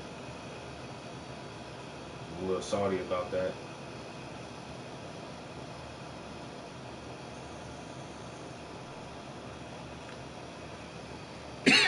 Alright, last coat. God damn. I guess I'll just have to do this from now on, yo. Just make sure I paint my edges when I paint the fucking painting. So nobody don't ask me, you paint your edges? You really bad about that. You're not gonna frame it? And if you don't frame it, at least, Better paint your edges. At least paint They the watching. edges. Your edges ain't slicked down. So then there's white. Slick your edges down. You not gonna frame it? You know what motherfucking frames cost? And then I done lost 2 cells because motherfucker talking about, I ain't got no edges. I got a fade. I like the painting, but I don't like the motherfucking frame. You don't like the frame? Well, buy the shit and take it out. That shit went over your head. I don't got no edges. I got a fade. Yeah, cause you just spade that shit out. So I just told you, lay your edges down.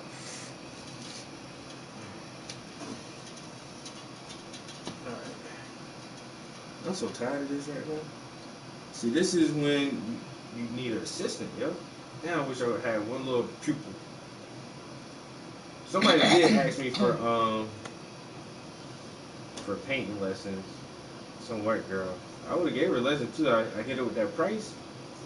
Never to be heard from again. Yo, that shit always kills me, yo. The motherfuckers don't respond at all. You can't even say, oh, that's a little bit out of my price range or, you know, out of my budget. Motherfuckers just like, nah. Guess I won't be talking to you anymore.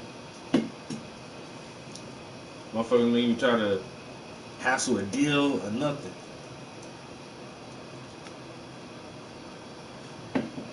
Being a little bit racist, not gonna lie, yo. Damn, I hate to say this out of my own mouth. It's racist. It is racist. I ain't gonna say it. No, you gotta say it now. No, it ain't. Yeah, you do. And you just gonna tell us the secret and don't tell us the secret.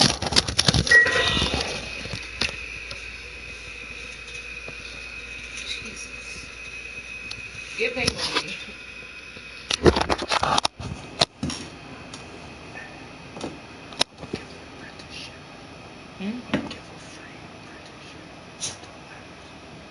Okay. Okay. Like, Bet you still do both. huh? Bet you'll still do both. When you start feeling guilty. They gonna have to be a hell of a motherfucker. You already know it's always one. It's gonna be somebody like that dude that was hella cool. And you be like, you know what? You and your shorty are cool. Here you go. If I could find like a really apt motherfucking little teenager who just wanted some apprenticeship, I'd probably do that shit for free, yo. Cause my mentor, he taught me for free, yo, for 2 years.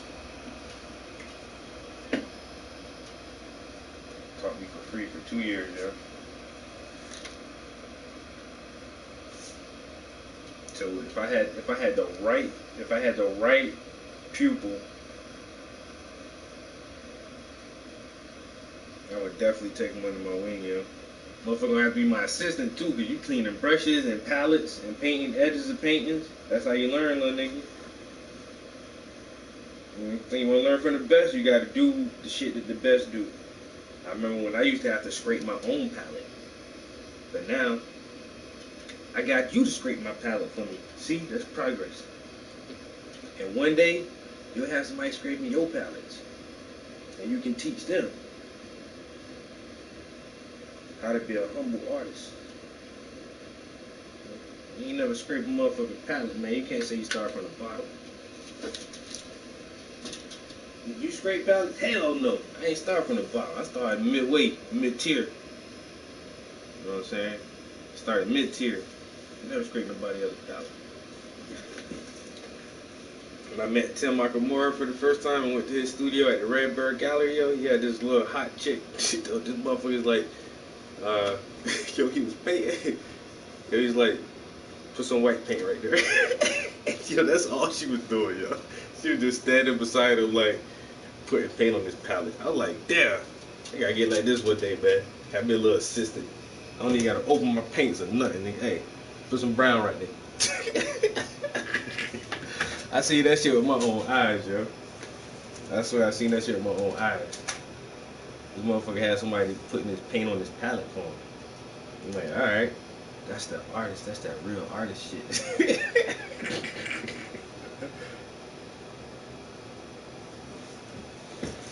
That's that real artist shit, bro. See, I need some white. The titanium. I'll clean your palette. Yeah? Let's see about this. Man, you ever had lemonade with jalapenos in that shit? Well, I'm trying to tell you. Hey man, if you like jalapenos like that, God love these motherfuckers. Get you some lemonade. Get you some fresh jalapenos, yo. Like two big jalapenos. Chop them up. Put it in your lemonade. Let that shit sit for a couple days. Damn. It's cold, but spicy. Man, that shit fuck your brain up, man. A delicious, cold, spicy, peppery drink.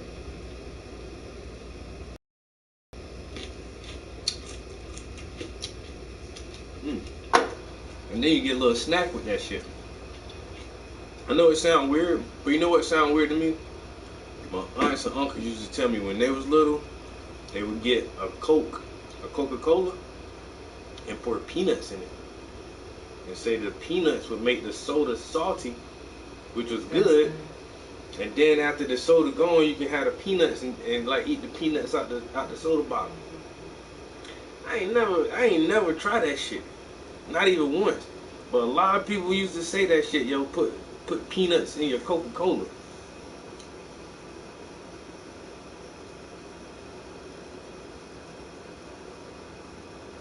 You already see. That's you making excuses for I even look at that shit. It ain't complete.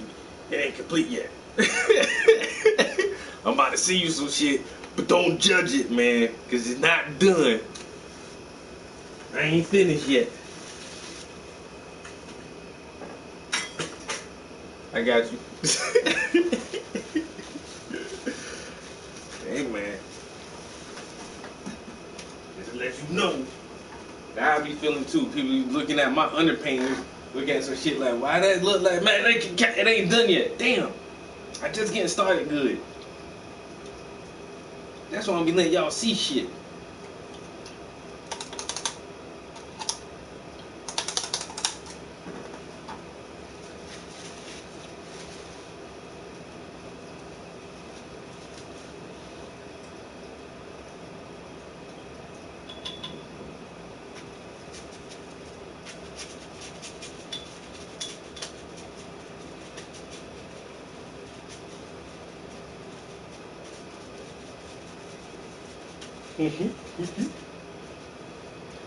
Ha ha ha ha ha.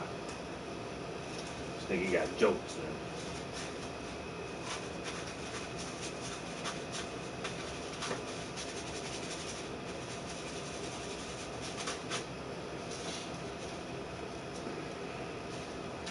All the time that shit half done.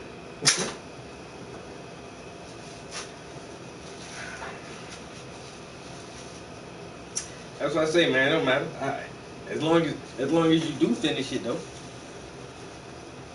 I honestly, man, I be at work, man. I be taking my personal iPad to work still, and I don't really do nothing but like listen to music when I'm like, if I'm typing some shit, I just listen to my beats, and I be always thinking like, I should draw some more. Like when I first got the iPad, I was trying to do like logos and drawings and all kind of shit on that shit for like a couple of months.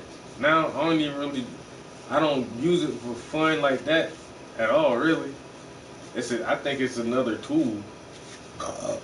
Like, motherfucker want me to whip up some shit real quick? Oh, I got you. Don't worry about it. But just for me to, like, sit there and draw on that shit, like, I ain't did that shit in a minute.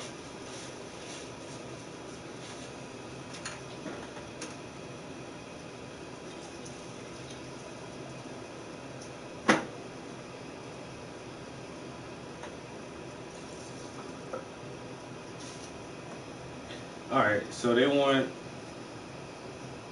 4 paintings in Tennessee. They want this one, that one, this one, and I might actually put another layer of varnish on the one. I might re-varnish these two. Ain't nobody going nowhere. Sit your ass down.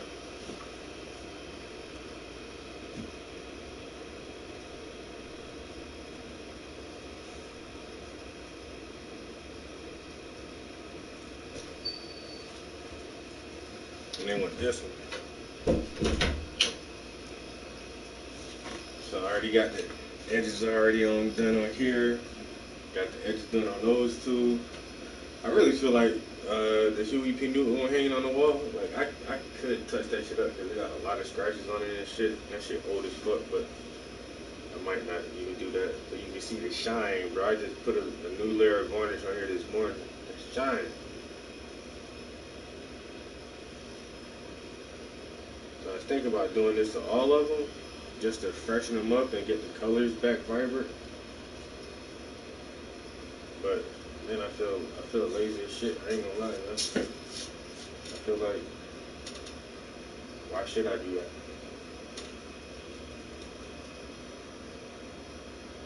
That shit already popping now with that new varnish.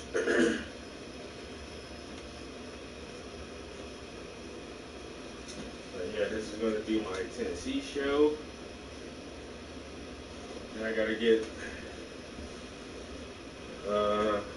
6 pieces for this restaurant, lady. Then I think I'm gonna have like at least 7 or 8 pieces at the museum, and then I probably send like 2 or 3 paintings to fucking Cali. So I have 4,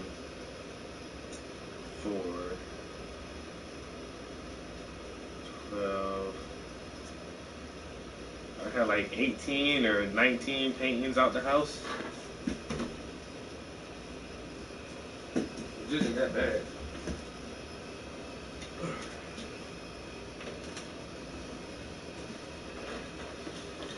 Now I gotta see if this really needs cleaning.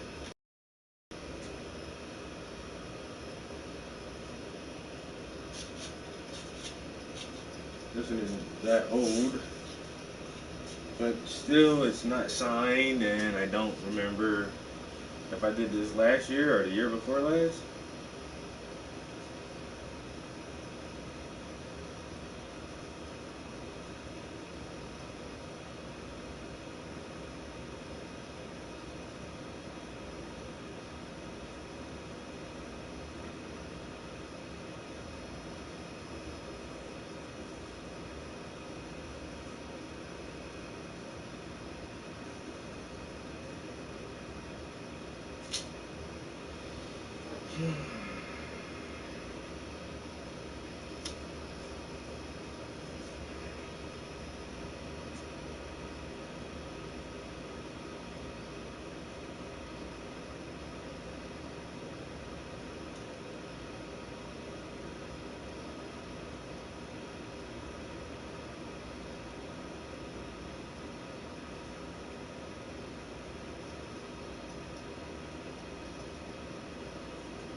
Reel's not doing numbers. I must have dropped it too late in the day or something.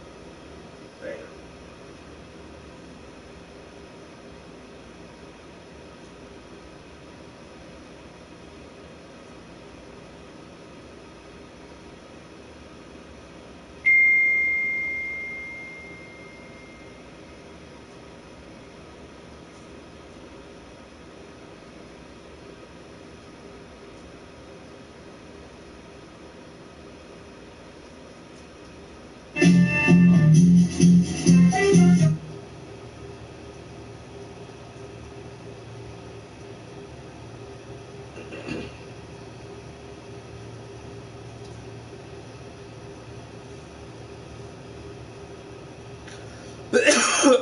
Damn. Had a little slide come out.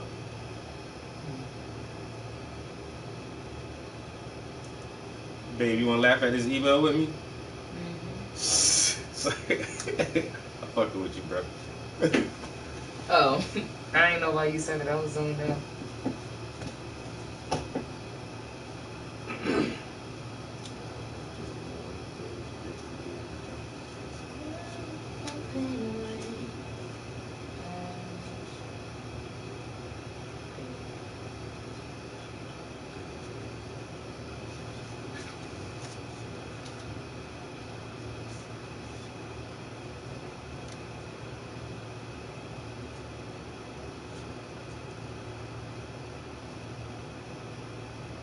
Yo, that's what's up, bro.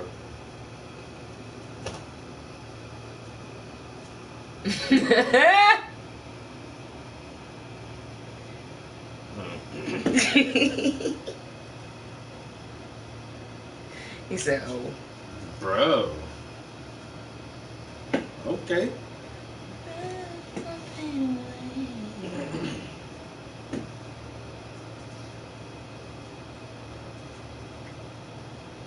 Yo, the luminosity of the stars is what's getting me, yo. And the glow. Like, I can't figure out how to make shit glow like that, yo. That shit hot. It's digital art? Yeah. Look at him. No, that looks not good. It already reminds me of like some mystical Japanese animation. far into the galaxy in the distant future. I like it. That's what I like. I don't know. I've been trying to do like trippy space stuff. I like that kind of shit, man. Like my abstract shit is inspired by like nebulas and galaxies and shit. But that's what I see when I look at it. But yeah, That's good. you got that glow shit down pat, bro. I just left Michael's. But it says Michael's, this is a rare treat. I needed varnish this morning, so I literally just left Michael's a little while ago. Mega clearance event, up to 70% off the original ticketed price of thousands of items. Like what? Now they still got the buy one get one free. I don't like that. The best thing for the canvases be the back to school deals, yo. When the art college kids go back to school, that's when they have their real 70% off canvas sale. I rack up on that shit, yo. That's why my shit don't never run out, yo. I always got canvases, because you gotta do that shit like once a year, yo. 70% off sale, bro. Go in there and drop like $200, you'll have canvases for the whole year.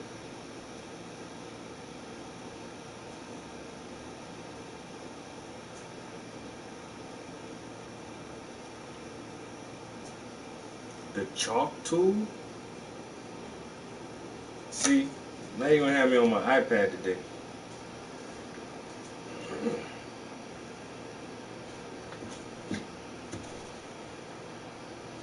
I know there was something like burn, like garnish burn or something. That shit don't be looking right to me every time. Like I say, the damn got them stars glowing, yo. Yeah. You talking my first time. This is the first time I tried some digital shit, man. It ain't done yet. It ain't your first time.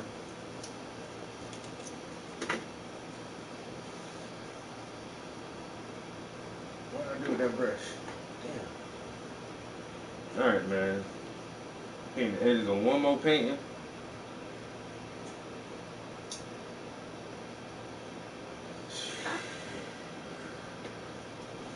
I need to, I might have to do some more for the ones that are going to be in the museum. I ain't doing that shit today, though. After I paint the edges on this piece, I'm gonna paint on this canvas a little bit. Well, a lot of it, actually. I do want to get some game time in today, though. I ain't gonna lie. I've been playing that, Assassin's Creed Valhalla. Because it's free now.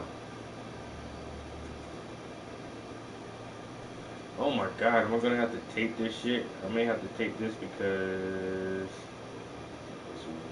it's such a light color.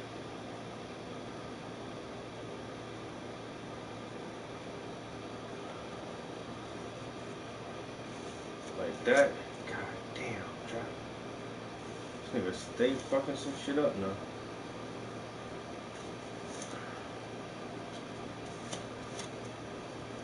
Alright, just because the sky up there is so stupid like that. Let's see. Oh. And then, when the sun goes down this evening, I gotta go cut my grass. Yo, you know what?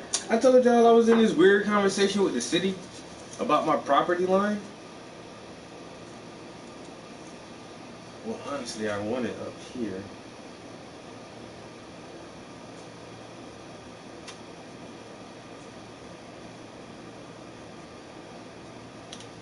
So, one of the neighbors on the street behind me called the city and complained that I wasn't taking care of my property and it was becoming an eyesore and it was collecting trash. And so the city called me and was like, hey, Mr. Prince, do you still own this address? And I'm like, yeah. He was like, you need to go cut your grass. And I'm like, I just cut my grass. He was like, well, not in the back on Race Street. I'm like, that's not my property. He was like, I'm pretty sure it is. I'm like, I'm pretty sure it's not. And I confessed. I was like, actually, when I first moved here, my realtor told me that that was my property. And I took care of it for 2 years until the summer before last, when my neighbor was out there cutting his grass, and we were talking about property lines, and he said, I don't think you own that. And I said, I think I do. And he said, no, you better check the city map to see where your property line ends. And my property line ends where my fence is at. And so last summer and this summer, I have not cut that grass back there. And so the city called me and said, oh, I think it is your property. If you don't cut it, we're gonna give you a citation and basically send me a fine or some shit. And I'm like, whoa, don't do that. I'll go cut the motherfucking grass, man.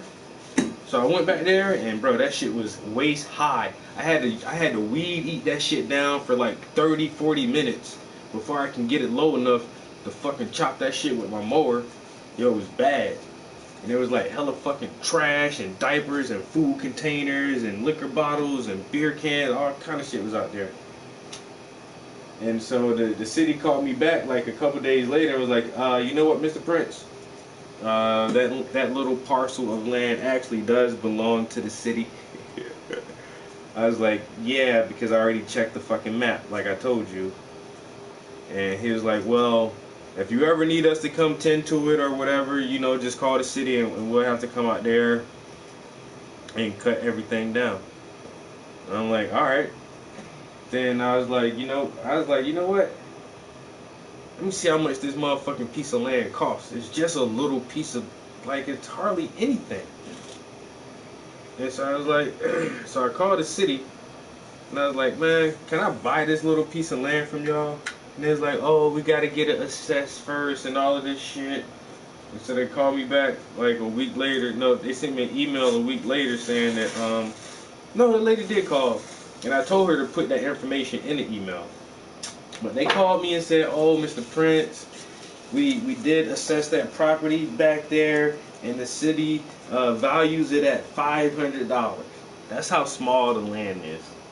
This little piece of land, they only want $500 for that shit. So I'm like, she was like, they take offers every whatever day of the week or whatever day, and it's like, I think they're going to be taking offers on property tomorrow. And so I sent an email that day saying, let me get it for $250. I haven't heard anything back yet. But if I don't hear anything back, Monday I'm going to call the city and do exactly what they told me to do and say, hey, that grass is getting kind of high out there. There's a bunch of weeds and stuff it's attacking the backside of my fence. Can y'all have somebody come cut this shit down? And I'm going to just aggravate them like every so often and tell them to come maintain the property until they just give it to me. Because y'all going to spend hundreds of dollars and man hours and equipment and gas and all this other shit maintaining that little piece of land. But if y'all just give me that shit for the low or let me have it, then that's, you know, hundreds of dollars each year you're going to save the city.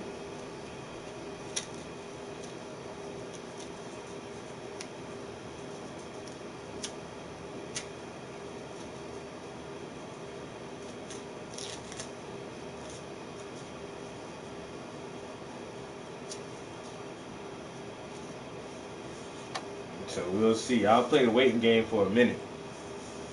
I'm saying maybe next week. Well, my neighbor is a property owner too. And he noticed that his property line didn't go all the way back to Race Street. it's even hard to see my fence because the trees are over it. But that little bush line in the back there is actually a fence underneath that. But if you can see in like, oh my god. So in their garage, like their backyard, like that little piece of asphalt that goes back all the way to the street back here. But my fence line is here, and there's another little, just a little patch of land right behind my fence that goes all the way back to the street. Now my neighbor on this side, you can't see all his property because the foliage is so thick. But my neighbor on this side, he owns all this land on that side of the fence that goes back. You can see that he has a rental property. That's one of his tenants. That's their vehicle right there. So, but his property line goes all the way back, but it stopped where mine stops, and he noticed that. And so what he did was, the little piece of land that was behind his property, he bought it from the city, and then he fenced it all in.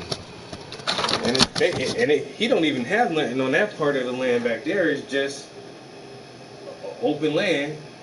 But he was going to fence his property in and realized that he didn't own that little piece, so he bought it from the city. And then when he was putting his fence up, I was cutting my grass. And so, and he's an okay guy. And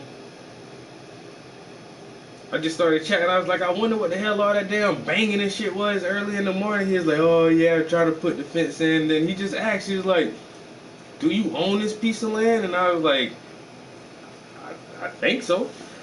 He's like, I'm not sure. And he told me the whole story. I had to buy this little piece of land from the city because technically it wasn't mine. And he's like, I'm thinking about buying that little piece of land behind my house. I'm like, but why? Why you want this little patch behind? Like, then your yard would be funny because it'd come straight out and then turn, and then you just have like this one little rectangle right here. But like, for what? And he was like, I was thinking about buying it. I'm like, I'm pretty sure it's mine. He was like, you may want to check the records and the maps. And that's what I did. And so when I checked the maps, it was like, okay, he's right. That isn't mine. I don't own that shit. And technically, he could buy it. And it was like, that'd be weird. So, but once I realized that it wasn't mine, I stopped taking care of that shit. I'm gonna keep cutting this grass out here if I ain't got to. That shit don't belong to me. That shit belong to the fucking city.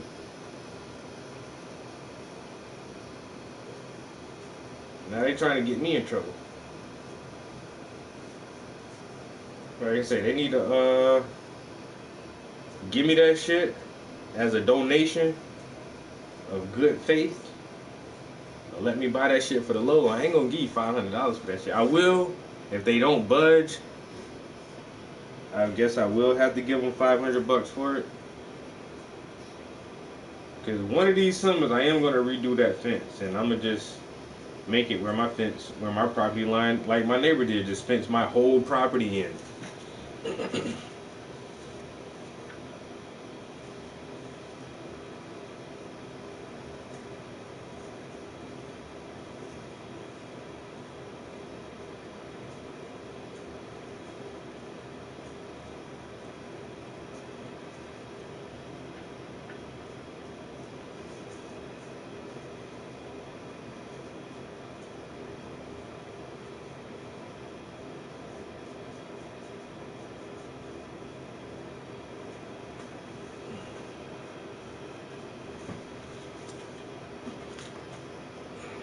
Damn.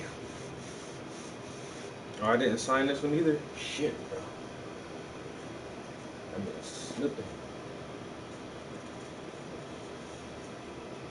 Slipping on the signature.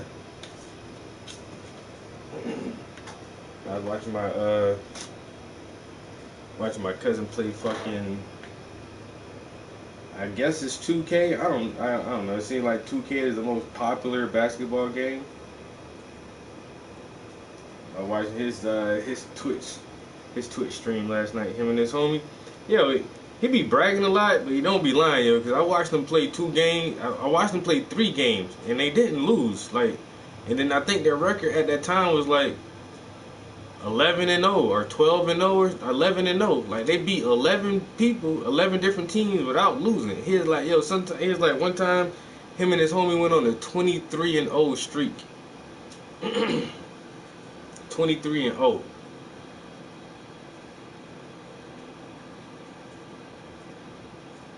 I was like, damn. I watched them play last night, yo. And the first game I watched them play, the other team ain't get no points, and they only played like 21 on a half court. But they beat them motherfuckers 21-0. And then the second game, the team they was playing, yo, and they played 2-on-2. The two guys they was playing, the motherfuckers got the first points on the board, and then they got up to like 7 points. And then when my cousin and his homie got the ball, like that's the only thing they got for the rest of the game was them 7 points they got in the beginning, yo. My cousins and them came back and ran their ass 21-7. And then the last game it was like the same thing, yo. It was like these dudes ain't hardly get no points. It was like 2 or 3 to 21. Motherfuckers stay talking shit though, like.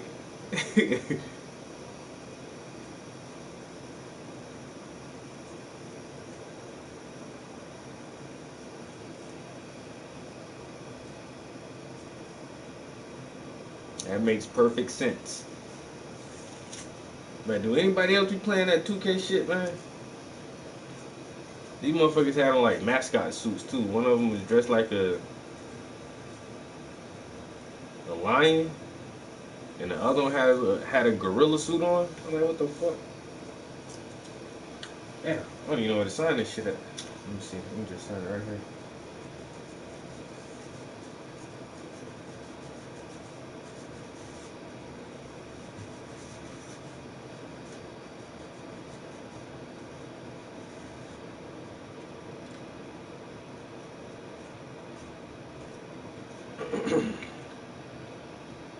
I gotta see what year this shit was made in.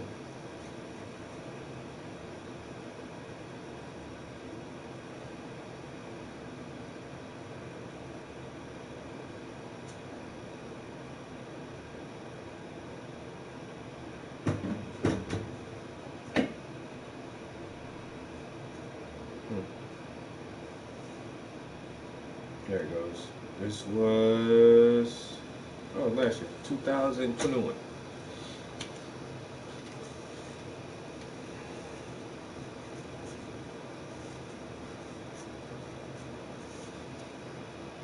Nice.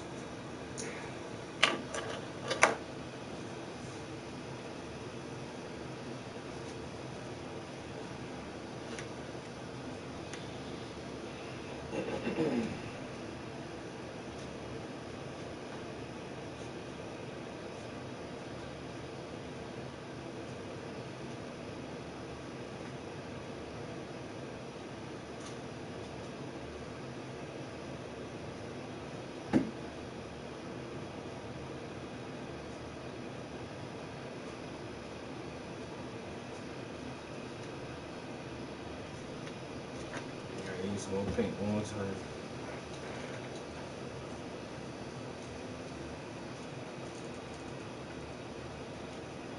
Yeah, what y'all gas prices looking like? Motherfucking Blunt Mover told me this nigga when they got a electric Kia. Motherfuckers say fuck this gas, man. EVs, everybody getting the EVs now. Ride around in a robot.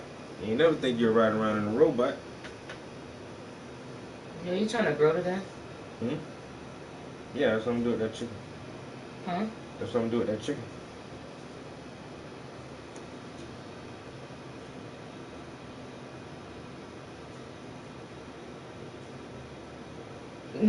Why are you staring at me? I didn't even say anything. You want something else on the grill? Yeah. Like what? No, it's my corn. You thought I was gonna say steak too. That's why I did that. Actually, you haven't made no burgers in a while. And that's a lot of chicken to put all that chicken on the grill. I could do something and we can make 2 meals out of chicken. You know, when it's thawed, you ain't gonna be able to. You're gonna have to cook all of it at once. That's why I said we can make 2 meals. You can Yeah, grill but we some can of it and grill I some- could do and something then else. what? Fry some of it or bake some of it. However you want Or it. you can just have grilled chicken and do something with the grilled chicken. Okay. You know what? That's my first thought anyway. When I looked at it, I was like, I should fry some of this shit. I don't mind frying some chicken. I mean, I like when you grill better, but I like when I fry chicken better. I'm not gonna lie. See, that's fair. Yeah, but I don't see why you froze so much chicken in one bag. You did the chicken like that, You sure? babe. You're the person that froze the meat the last time. Okay. I don't never freeze meat Okay. like that. How you gonna accuse me of some shit you did? Y'all hear this shit? That's a lot of chicken in that bag. Yeah, babe, you the only person that puts 3, 4, 5 pieces of chicken in a bag. Yes, you do. When I get them big thighs like that, or them breasts and shit, I normally will put 2 in a bag. 3 max, because that's what I normally make for us. Shit, I've been tired of chicken. I ain't made chicken in like, I don't know how long. What y'all think about these food shortages, man? These gas prices, food shortages, man. Hey, shit about to get real. And I just listened to somebody yesterday. Hey, a lot of more people keep saying this shit, man. You know, the people was talking about the housing crash, the housing market crash in 2008. Like a couple years for that shit happened. Motherfucking speculators and analysts, they be seeing the trends, man, and this shit is not looking good, yo. Shit ain't looking good, man. Not gonna lie to you. I don't like it. I suppose, shit. I don't like, bruh.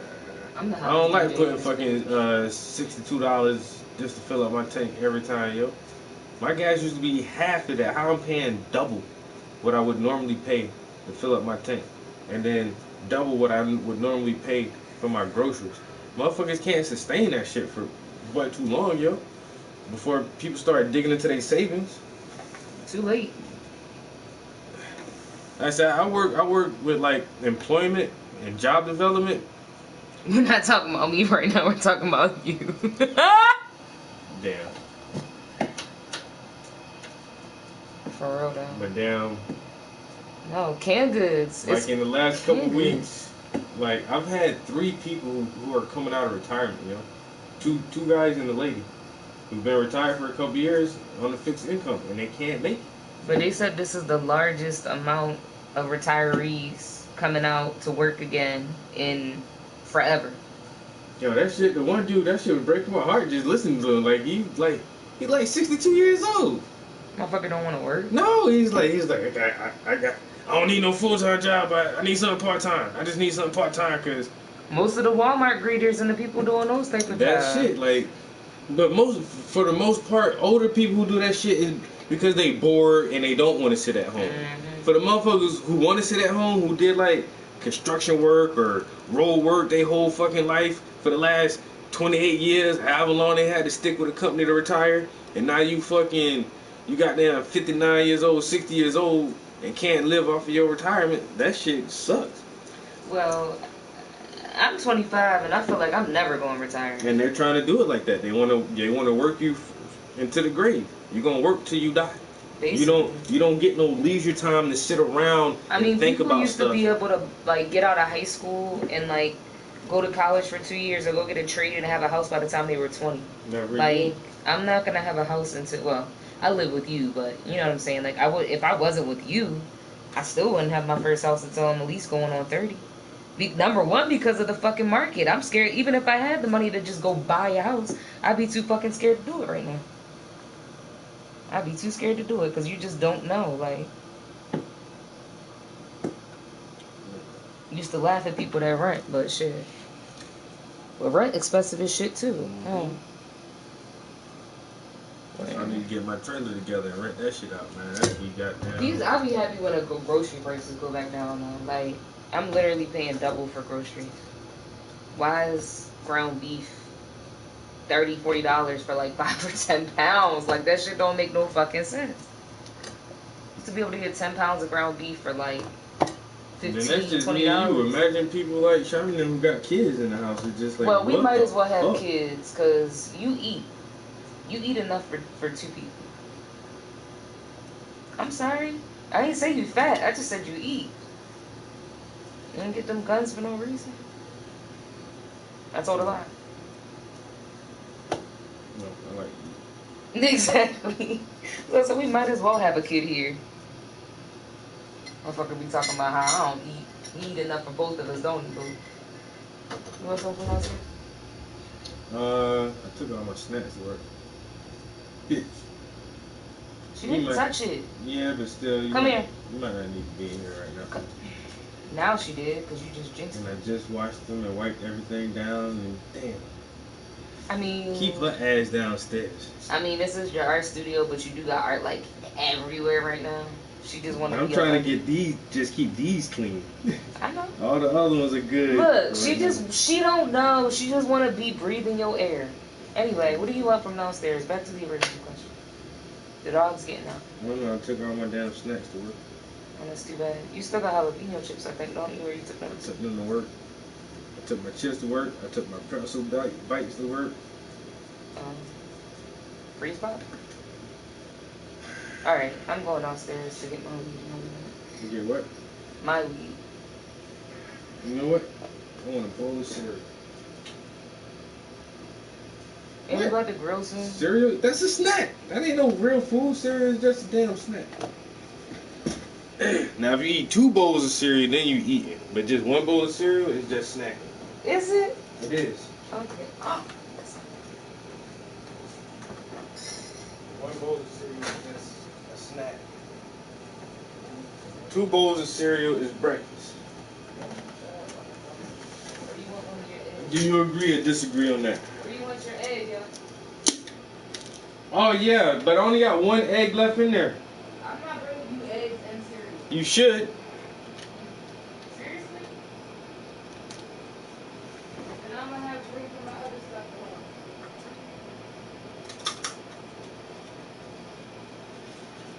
I'm just gonna triple this shit, bro. This shit's getting ridiculous, man. I'm not lying, bro. Then I gotta commute to work. Man, I drive 30 minutes to work. Fuck that.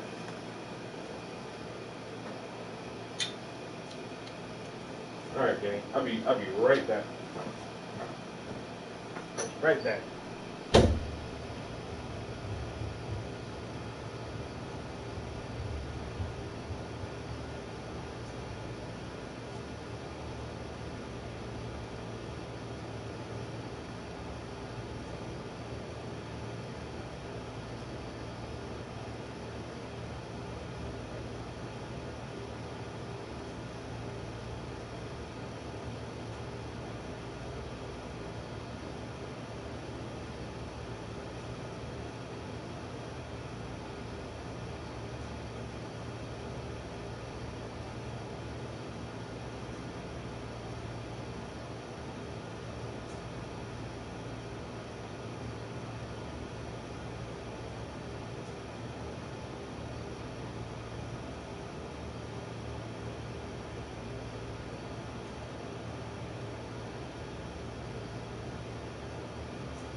got you.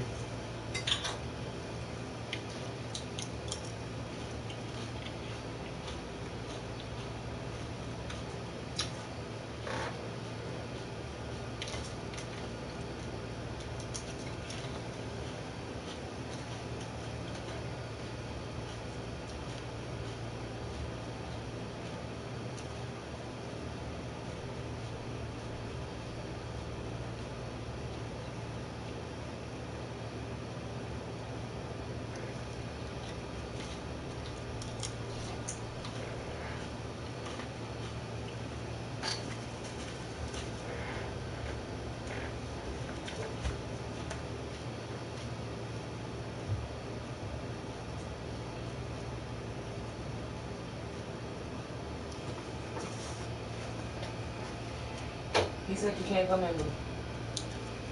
I need to move out the way. She looks so hurt too. Fuck her feelings. Excuse me? Fuck her feelings. Excuse me? So you telling me you're not gonna buy my dog no McDonald's? We're a package deal. We're a package fucking deal. You so petty. You knew I had this dog when you got with me. Advice. I mean, I was deployed in Iraq, and when Say IEDs fuck go my off, dog again, and not my remember the dog term off my shoulder. IED, improvised explosive device. When something that goes off, people come out and they try to collect as much evidence as they can. You can even collect DNA from the bomb maker themselves and try to locate, where this originated from. You can even find out, what the explosive type was, so you can further investigate to see where that came from as well. So when I saw on this site, which is unbelievably bizarre as it is, and let me just say, if you don't know what the Georgia Guidestones are, get ready to be creeped out, because it's actually surprising just how many people have never seen or heard of these things before. And if you're not familiar, I will fill you in. So, first of all, this was created in 1980. Right here. And the people, whoever they were that financed this, are still a mystery. It is unknown to the public who put the money behind to have this constructed. Right there. However, there are some suspicions. For example, Ted Turner grew up in this area, which, by the way, this area, I mean, what did he this just tell you to do? Practically the middle of nowhere. It's Come on. in Georgia, at a place that nobody goes through. And that Which got is fresh one reason why varnish. people suspect Let me just get him out of here. been involved. You just If got you're not fresh familiar varnish. with Ted This is a Turner, little the tacky. founder of CNN, which is, of course, the most trusted name in news. And if it was up to me, let's be real, I'd have CNN be the lead news producer for the entire Milky Way galaxy if it was up to me. Outstanding source of information that has never been wrong about anything, not even by accident. It's always in a way, and then when you tell her not to lay somewhere, it's right where she so we don't know. So that's interesting. And some people will say that these stones are benign. Come on, this is just something that some rich guy did in the event that there was some cataclysmic event, and this is a guidance on how humanity should proceed forward for the best wishes of not just mankind, but planet Earth itself. Well, let me say this. Anything that involves a plan for all of humanity and secrecy is not for your benefit.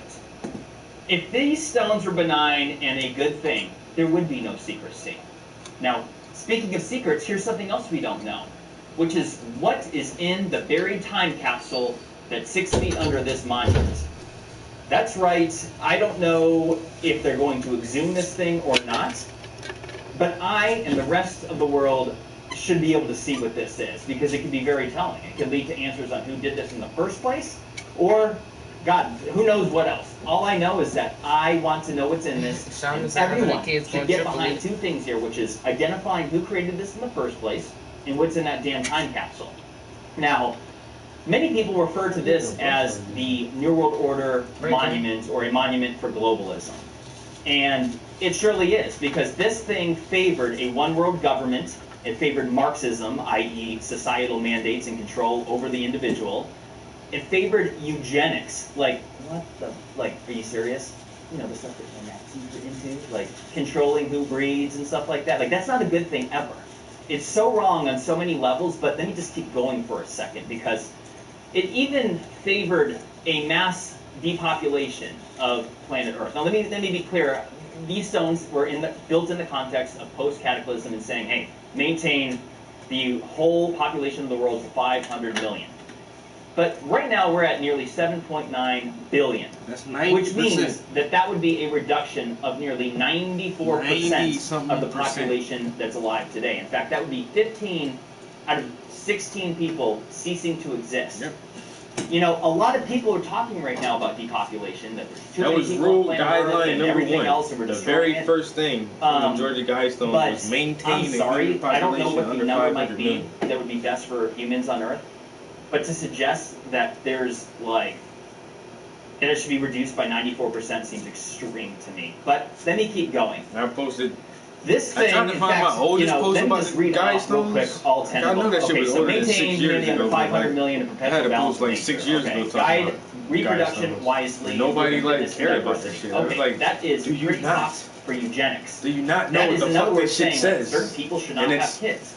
Well, who's it's to like say a that? And going back Stonehenge. to Like the what the 500 fuck? million point, who's to say who can have children and how many? That is no one's right but their own. And guys, I agree. If you drive by some trailer park and someone's got 10 kids and all this, and like, we know that's not a great thing, right? But what are you gonna do about it? Put mommy and daddy in jail? Shoot them? What are you gonna do? No one has a right but them. Okay.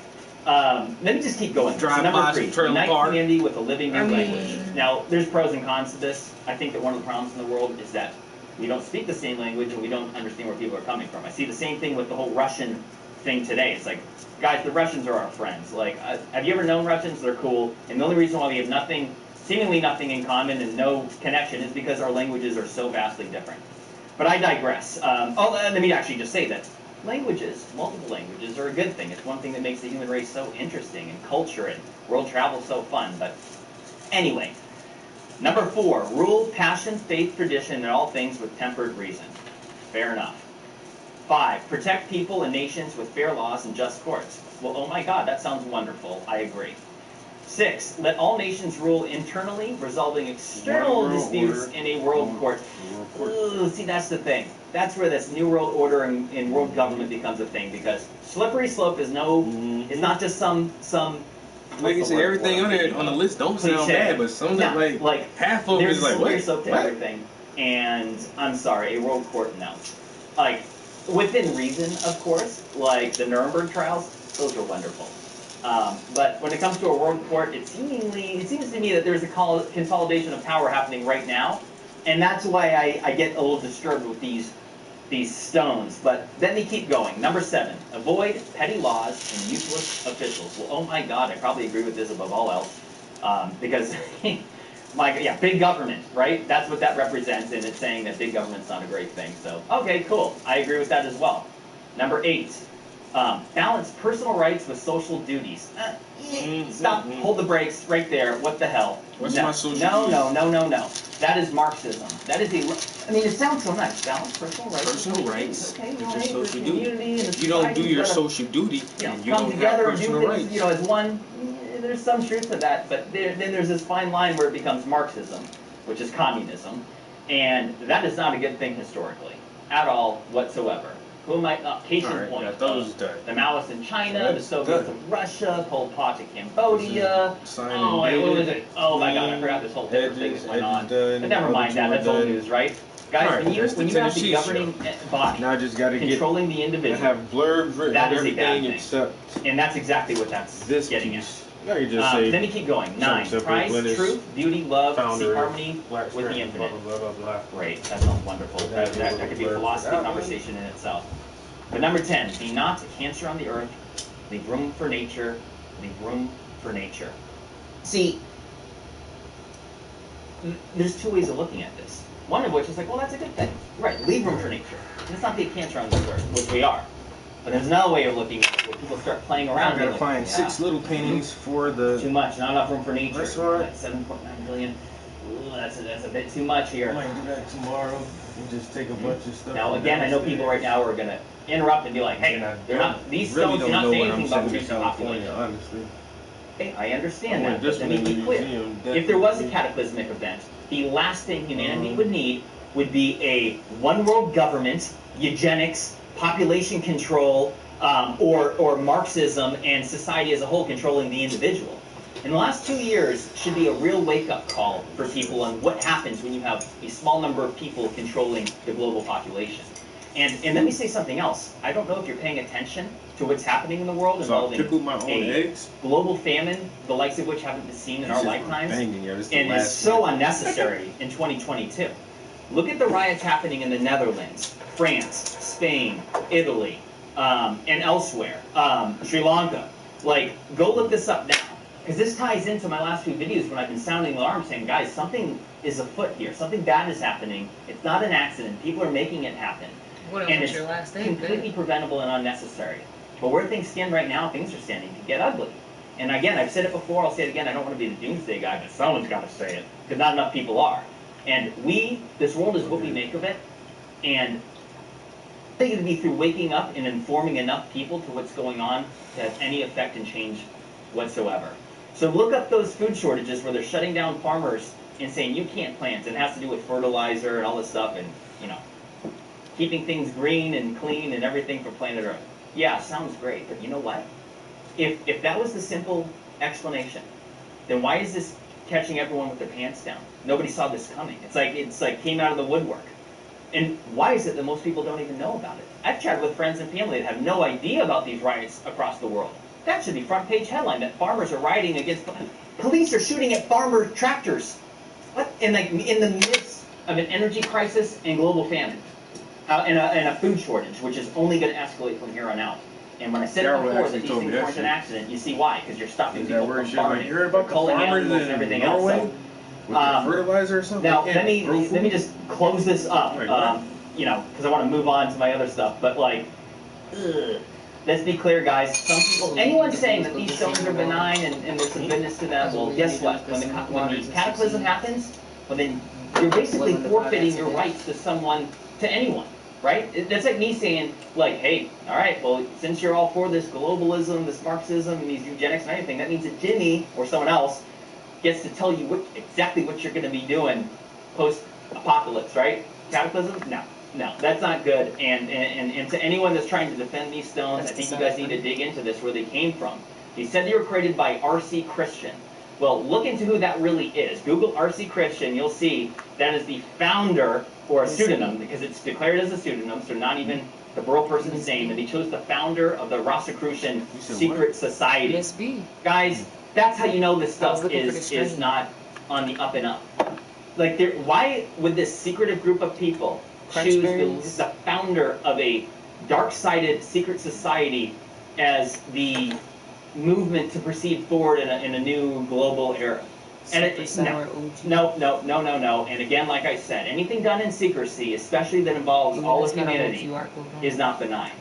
If this was good and benign and nothing to worry about, there would be no need for secrecy. It'd be a global conversation. This was ice cream cake. I really like this. But when you do things behind other people's backs, that's when you know something's up. I got it for me. We've been fed far too. There are so many lies in this world that you can make your head spin. And how are things going? Things are as crazier than ever, and it seems to be escalating.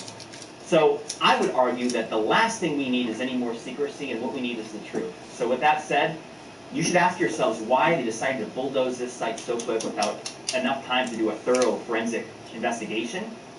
We need to find out what's in the time capsule, and we need to find out who created this site originally. Because if there's nothing bad, then this is harmless, no big deal. Just tell us the truth and all will be well, right? It's only like $30 though. My name's Jimmy Corsetti. My channel is called Bright Insight. Leave a comment, share this video, and share your thoughts on what you think about the things in this, the information shared in this video. But I'm going to wrap it up here and move on to the next topic. I love you all. See you again real soon. Take care. Ooh, that smells good. That's the one I got? Introducing the all-new Infiniti QX60. That smells really good. Take on your wild world in style. Introducing the PBS Documentaries channel, a vast catalog of thought-provoking programs, all in one So I was like, give me place. something different. I got that last time. Let me get something else. She was like, that's good. But still, this ice cream one is one of the best, and then that dog walker one. The Netherlands is the second largest agricultural exporter. So what is this going to mean for global food supplies? This is Inside Story. I did get you some papers for up here too, and there's some tips in the back.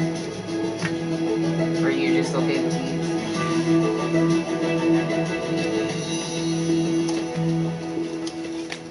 Hello, welcome to the program. I'm Rob Madison. Farmers in the Netherlands are blocking roads, setting fire to haystacks, and even driving tractors through the streets of The Hague. It's all in protest against laws that regulate emissions produced by livestock, but are likely to have a major impact on the farming community and the larger economy.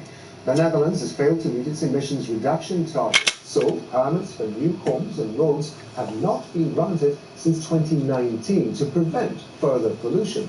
The government's introducing tough new rules. Its $100 billion food export industry, one of the biggest in the world, could be badly affected. And this is happening when the war in Ukraine is already putting global food supplies at risk. Now, we're going to bring in our guests in a moment. First, this report from Seth Vassen in Nijmegen, in the Netherlands. What's good, D1? Farmers have said they want to paralyze the entire country. They have announced that they want to block access to the main airport, Schiphol, other airports, the port in Rotterdam. The situation has been escalating between farmers' organizations, the farmers themselves, and also the government on the other side in the last couple of weeks. There have been farmers detained at certain actions, police was involved, there has been aggression also towards the minister, and now here we are at the food distribution center. What you doing, bro? You shooting for early retirement or something? You sound working 2 jobs. I'm sorry out here for a pimp. I feel you though, bro. I feel like, I swear to God, it feel like I need another job or like something. Well, my art, you know, this is like my second job, but motherfuckers too broke about art right now. Everybody ain't got, you know, you gotta just get ready. Everybody ain't got a couple extra dollars to throw around on art, bro. So that shit, when people don't have spending money, that shit fuck me up. Cause my shit ain't no necessity. My shit is a luxury. I sell luxury items. When motherfuckers ain't got extra cash flow, you can't spend your money on luxury items. You gotta get your necessities first. And now, since motherfuckers focusing on necessities, that shit fuck up my extra money. Now I ain't got no second job, and that, bruh, me, just the income that I get, my nigga. That shit on some crazy shit, bro.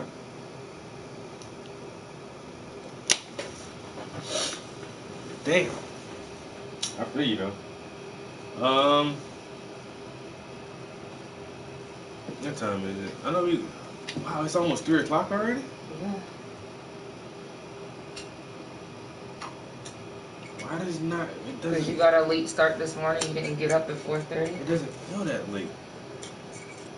Feels I sound late so to me. fucking hungry, yo.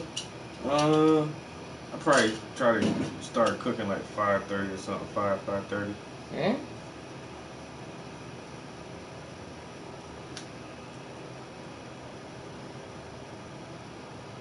What? That's too late. That's dinner, around dinner time. We already fucked lunch up. There ain't no what lunch. You skip that shit today. Cause you just snacked on cereal and eggs. Well, that's been after lunch. Like I didn't even realize. Well, no, actually, because I had a late breakfast. I didn't eat my breakfast till like 11. So I went hungry at 12. So damn, yeah, my whole day kind of shifted now. I need to do something with this before I leave the studio. No lie, because all I did was just like clean. I just clean and prep canvas, like old art. I ain't really work on nothing new, so I'm gonna get my colors on my palette and at least put something on this motherfucking canvas for about an hour before I leave out here. Exactly, D1. It's just you cook it and get it done and out the way. Unless it's something that you need fresh, like fried chicken. Okay, you gotta make that on spot. But anything else?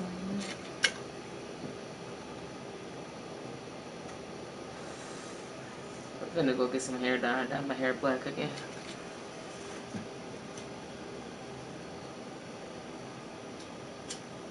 You go fix me another bowl of cereal. No. Hey. That was not a snack.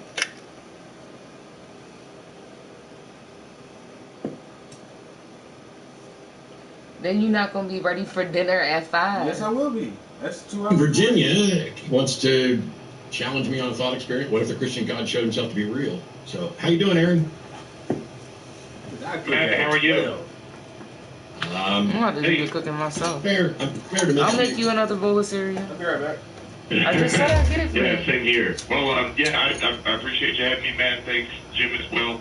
Long listener, love this show, and it's been super helpful, and just life. Anyway, so I think I've heard. I gotta pickle me some more eggs. Format, and I'll state my position on First, it. I need to find my that should be able to guide us in the direction I think makes sense to go. But when I'm presented with the idea, and I'm an atheist, but if the Christian God presented himself to be real, and let's taking a literal view of the Bible, everything, basically his law being corrected and all this and that, and me choosing not to follow him, though I don't agree with him, I feel like out of fear of hell and eternal torture, I would have to capitulate. Let's see what this is. Where to go along. Because I feel like, I think this is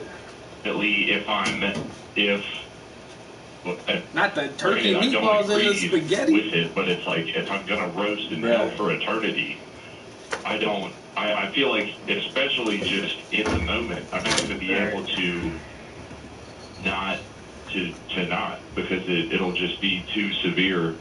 Okay, if somebody held a gun to your head, did you a knife, and told you to stab a child in the heart with that knife, and if you didn't, they were going to shoot you, one of you is going to die.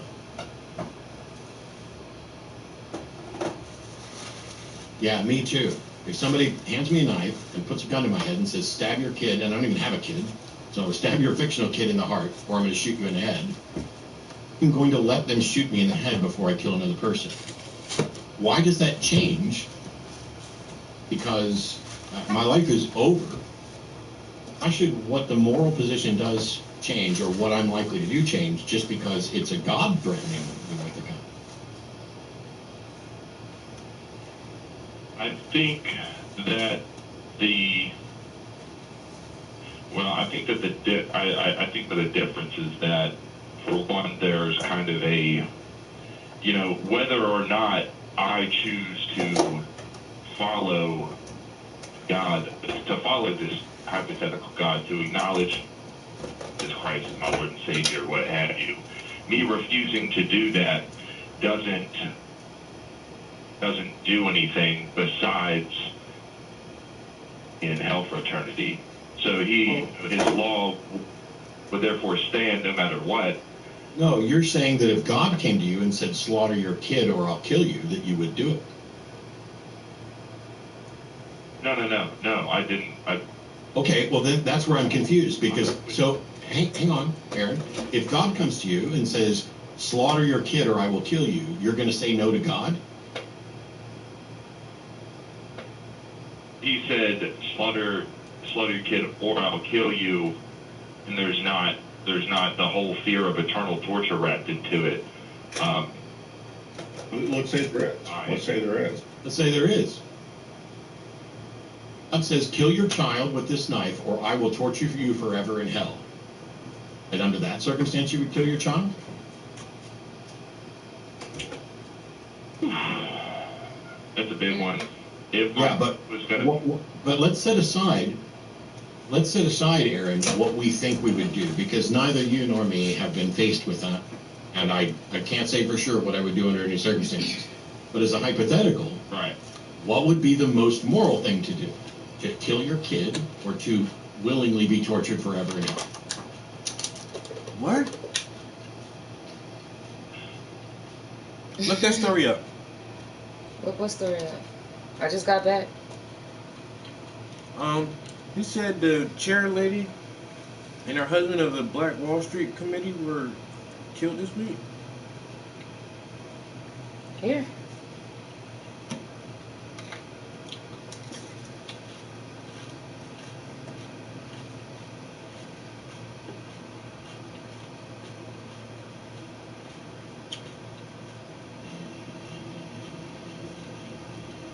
It's in the chat.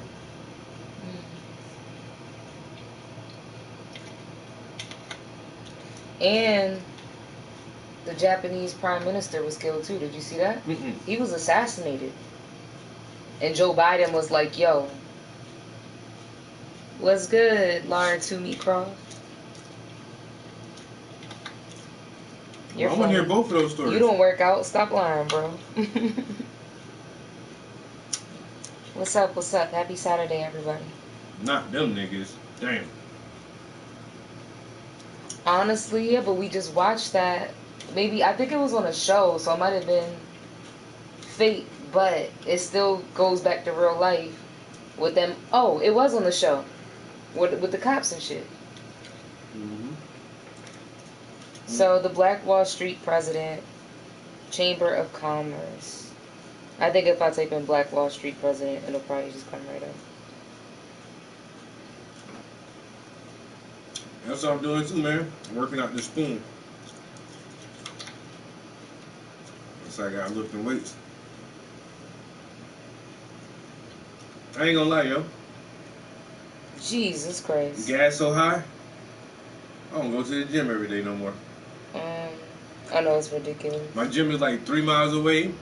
I gotta drive there and back. Calculated that. That's 6 miles every morning. 5 times a day. I mean, 5 times a week.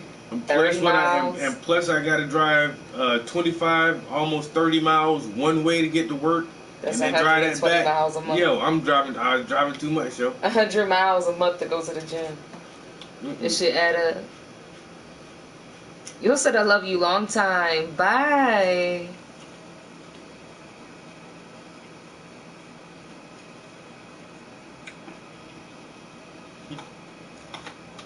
I don't even go to the gym like that no more.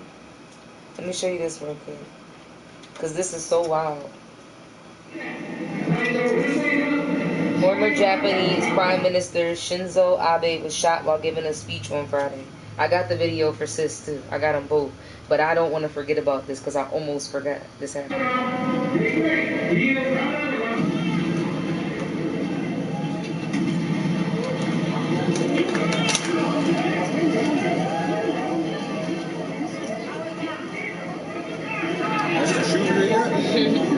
Oh, buy the slang. It's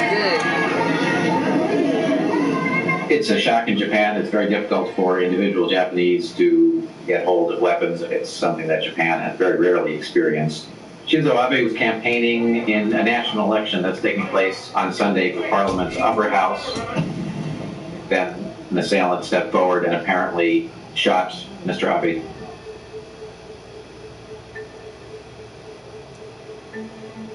Yeah, and I feel like the gas is watered down too on top of it. But yeah. Y'all said lucky for you I got a woman. That's why I said bye, because you're a comedian. That nigga said I fill up on gallons. Now I need 4 gallons of gas, bitch. Right. However much that costs, I need 4 gallons. Yo, $20, whatever it get me. 2.5 gallons. Like, damn. I'm so dead. That video where the dude was like, a black woman complimenting you is like nothing else. Boy, bye. You so stupid. I was like, yeah, that do sound like me. Putting cell phone bills in the tank, $70 to fill up. That's how I gauge shit now. Whatever I buy, you ignorant as fuck. You trolling now. Whatever I buy, I equate that shit to gas.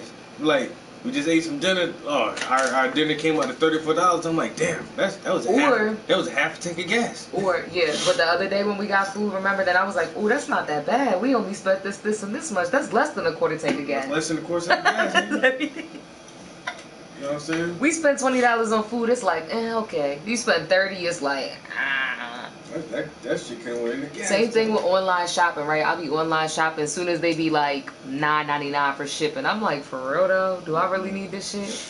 That's a couple gallons of gas right there.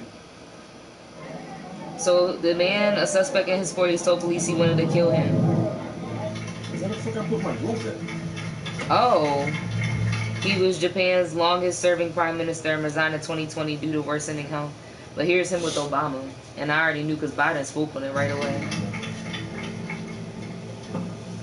Shinzo Abe was through a number of changes to Japan's economy and also its military situation. He promoted the alliance with the U.S. He was a close ally. What if somebody ordered pizza with their money? A Greenwood community leader and her. You didn't see it? Stranger Things. Stranger Things got me fucked up right now. And found dead today in their Bixby home. 2 News Oklahoma's Brady Halbleib has the latest on the investigation. Now, Brady, you also spoke to the couple's pastor. Yeah, that's right, I did. Pastor Jamal Dyer and many of the people that I spoke to today say they are devastated by the news and that Sherry played a huge role within the Greenwood community. And now what we know right now is that OSBI is aiding Bixby police with the investigation and that they are working to try to figure out what exactly happened. And investigators on both sides are being tight-lipped about it. They have not yet confirmed with us if it is being considered a homicide or telling us how the couple died. Kerry Smith has been a president and CEO of Black Wall Street Chamber of Commerce since its founding in 2018. We spoke with Pastor Jamal Dyer of Friendship Church, who says he has known Sherry for the past 10 years, but only recently started working with her at the Black Wall Street Chamber of Commerce as of a few years ago. He says the news of her passing is tragic and will likely impact the entire Greenwood community. She don't be on camera every time. She was very community driven, which was why she worked diligently day in and day out, giving of herself, sacrificing time for her family, to put on different things for our community, to make sure that we had the best that we could have. And so it's a huge loss for us. Pastor Dyer also says Smith was instrumental in bringing Tulsa Juneteenth to this lady's about to run to the store while he's up here for another hour and grab some things for myself so I can dye my hair. More information from investigators. We will bring you the very latest coming up tonight at 10 o'clock. Now live in Greenwood, Brady Halbleib, 2 News, Oklahoma.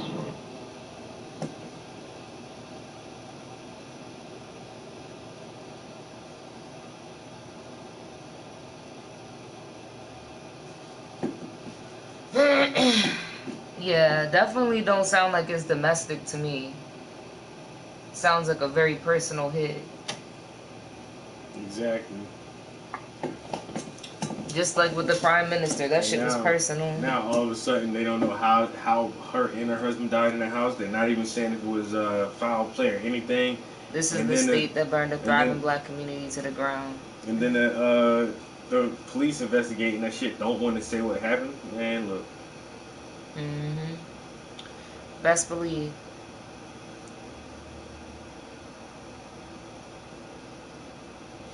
And then you try to get a community of your of your peers, and then it gets burned down.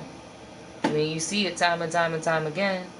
And honestly, I've been seeing a lot of black people being hung lately.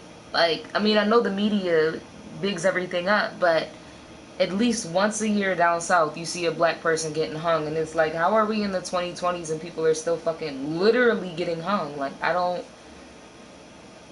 A mixed girl. I seen a thing about a mixed girl. She was in a truck and she got ran down by a bunch of white men and they kept calling her a nigga with the hard ER on the end and whatever, cause... No, she makes music. I was drinking tons of coffee.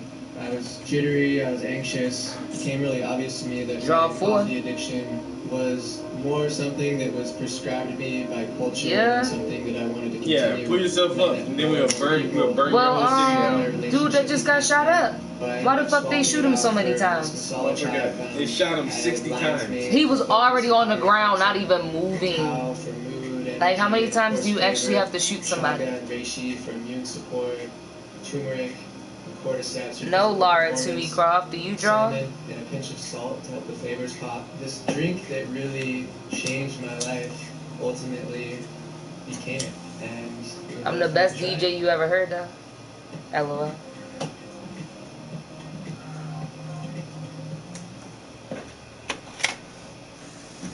Humans are the problem? I don't know. I think our conditioning is the problem.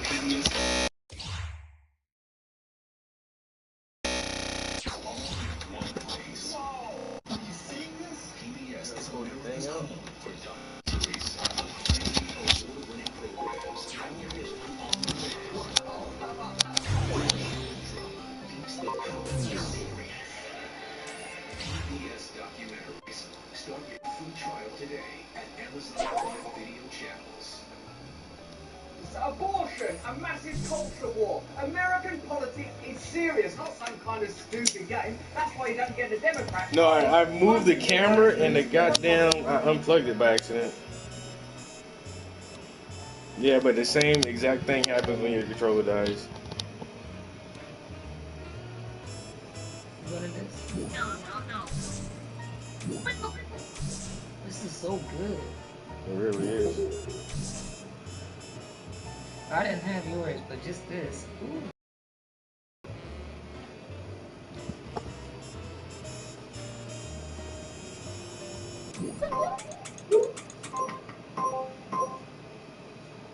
Laura said, "Did you get a next gen, bro?"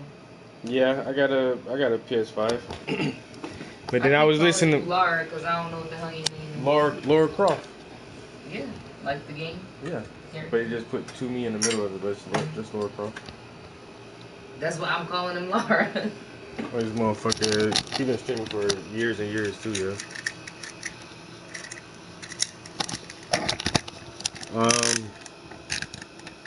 Yeah, I've had actually, I shared my 1 year anniversary on Facebook when it comes up. Oh, you did this a year ago on this day, like last week or something. It was my PlayStation birthday. And you know, the day I got that shit, I shared that shit on social media like my nigga got one. So and then when I seen that shit, I was like, damn, it has been a year already since I had the PS5. And then this whole I got mine's late. I got mine, like 5-6 months after they came out because the shortage. D1. I'm screaming. D1 be ready, man. I fucking love it. D1, respect. D1 down with this shit. Okay, Got the Timberland on deck. I know it's a Tim. That's alright. I got time for him today. Since he say he know Laura Toomey Croft. A lot of people know Laura Croft. Motherfuckers don't never show his damn face. He wear a mask all the time. Yeah. When you stream, he's kind of funny. He is funny as fuck. When he drinking. I'm gonna tell your wife what you said. I got it on text. Where's she at? Where's Mrs. Laura Toomey Croft? Ooh, D1.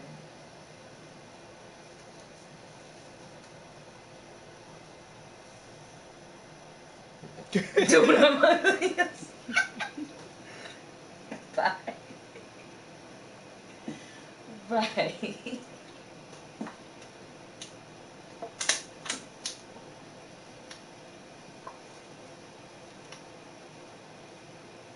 And we do have another anniversary coming up already.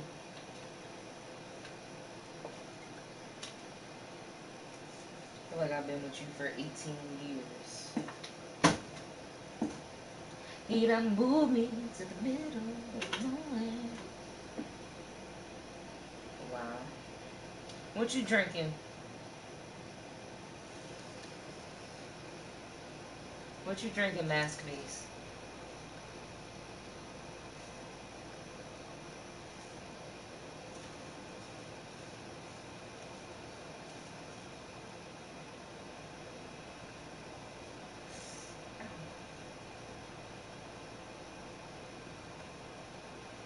I don't know why my internet moving so slow.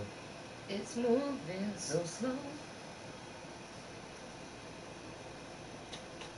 I want some lobster. You look like you want lobster. I look like I want lobster. That's good. That means I can eat good.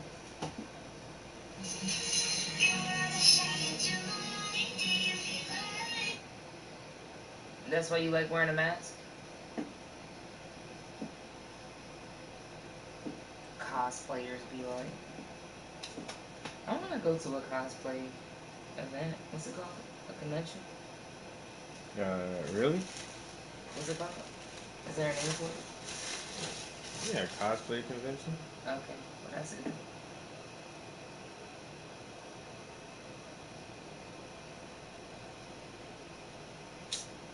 Yeah, I'm really buffering up here on this internet shit. You're hella weird for that. And yes, I love my man. Of course I do. The hell? You think he got me with this art? It wasn't the art. Maybe it was the art a little bit. But I had to see him first. It's like, who that? Who that? If there are any ladies in here, I do want to say, y'all, shoot your shot, because you never know. Just saying. For your shipping address, type South. There's no place like Chrome. I'm so tired of that fucking advertisement. If that's the one I could cancel, like, speaking of which, babe, Premium, YouTube Premium, is the fucking shit. Oh my god, I can close YouTube out. And, like, completely close it out and be on the internet. Yo, I love it. And Egypt was weird. Like, I was scared to go. And when I got there, I was nervous. Everybody there was a full Muslim garb and turbans and rapped. And I was nervous. They treated me beautifully. I actually liked the religion. I would have converted if it wasn't for their politics on titties and bacon. Well, especially the bacon part. That really bugged me. Is that Michael? There's no bacon. You can't even eat bacon in private like I would have. I wasn't going to show up. I would have ate it alone in my hotel room and not told anybody. I would have wore one of the sheets and nibbled it under the flap. Now, Lauren. You know, some people won't try bacon for religious reasons. I won't try religious for bacon reasons. I'm not religious, but I believe in God. I just don't like to bother him. I only ask God tough questions, like, why are we here? And how are we going to get rid of this baby? It's never anything.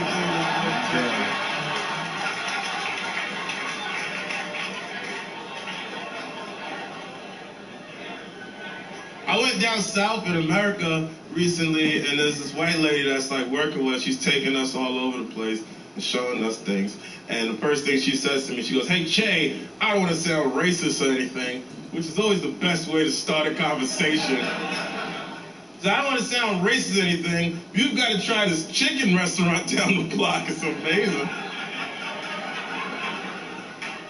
Like, why would that be racist? She's like, well, you know, because you're black and you like chicken. Which is weird. That's one of those stereotypes that's, like, true. And black people, we really don't know how to respond to it. It's uncomfortable.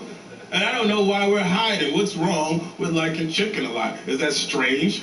Is chicken an odd thing? Are we the only ones? Let's just say, for instance, just for argument's sake, that black people love chicken more than any other race on the planet. You got us. You figured it out. You cracked the fucking code. Why is that? I'm asking because there was a guy that made the news. His name is Sergio Garcia. He's a golfer. And he told Tiger Woods, he said, I'm going to make Tiger Woods some fried chicken at my house. And the whole country said, that's racist. And I'm like, is it? What kind of thoughtful-ass racist finds out your favorite food and then threatens to make it for you? That's damn near hospitable. I live in New York City, so I don't know how people could be racist. Diversity is what makes things special. I love it. I love cultures. You can't hate me. You need me. I'm black. I make shit cool. And we need white people because you make shit safe. And we all need Asian people because they make shit affordable.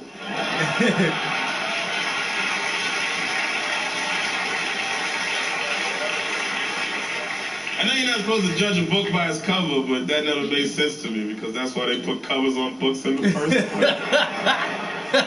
It's the whole purpose of a cover. You cover gotta look good, man. I don't get why people are prejudiced like that. It's weird, you know? There's so much like homophobia in the world, which I don't judge people that are homophobic, you know, but I'm not homophobic. But I can't judge you if you are. I don't know your life. I can't tell you what to be afraid of. Maybe you got some real spooky gay guys in your neighborhood that I don't know about. Maybe you had a gay ghost hiding in your closet when you was a kid, and they jump out and hiss at you. I know what you went through. It's not my problem. I just know that it's weird if I go to a gay neighborhood and I tell my friends, they always say the same thing. Hey, be careful over there. It's mad gay. Like I'm gonna catch it. You can't catch gay by going to a gay neighborhood. That's ridiculous. You can only catch gay in jail. I think people. Bye. Damn. Well, I only know that because I watch jail documentaries. And there's always a guy on there that's been sentenced like 20 years, 5 years in, he's had sex with other dudes. I've seen guys go 5 years without pussy before. I've been to high school. At the end of it, I never heard nobody say, yo, you didn't get a date to prom either? Let's go fuck Philip. He's in the showers, let's stab him. It's not... That doesn't seem fair to Philip. Why when there's female COs? I'm for equal rights. And I think it's weird that I have to say that. I think it's a weird thing that you could, that's a stance you can have, where you can say, I think everybody should have the same rights as everybody else, and someone else is like, nah, I disagree. I beg to differ, my friend. I don't know what people are afraid of. What are you afraid of with gay marriage? What do you think's gonna happen? It's a weird thing. I heard this one dude say, come on, man, you can't let gay people get married. What's next? People are gonna want to marry animals? And I'm like, yeah, probably. Who gives a shit? I don't. Right, people are marrying themselves, marrying trees. That's your business. I'm pretty sure I'm doing the worst thing to it. Nah, that should be illegal. You can't marry an animal. What the fuck is wrong with you? No. Well, if I was a goat and you asked me, like, you were why? like, hey, How? goat. Would you rather be chopped up in this Jamaican lady's stew or get blown by this strange farmer? Wouldn't be the toughest decision I made as a goat. Thank you.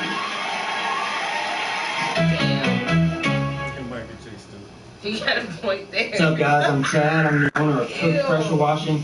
I know business insurance is something a lot of companies dread dealing with. Chad, yo, he basically just said, look, either you gonna get chopped up in some stew or you gonna get fucked by this weirdo. Like, oh my god, animals got it so bad.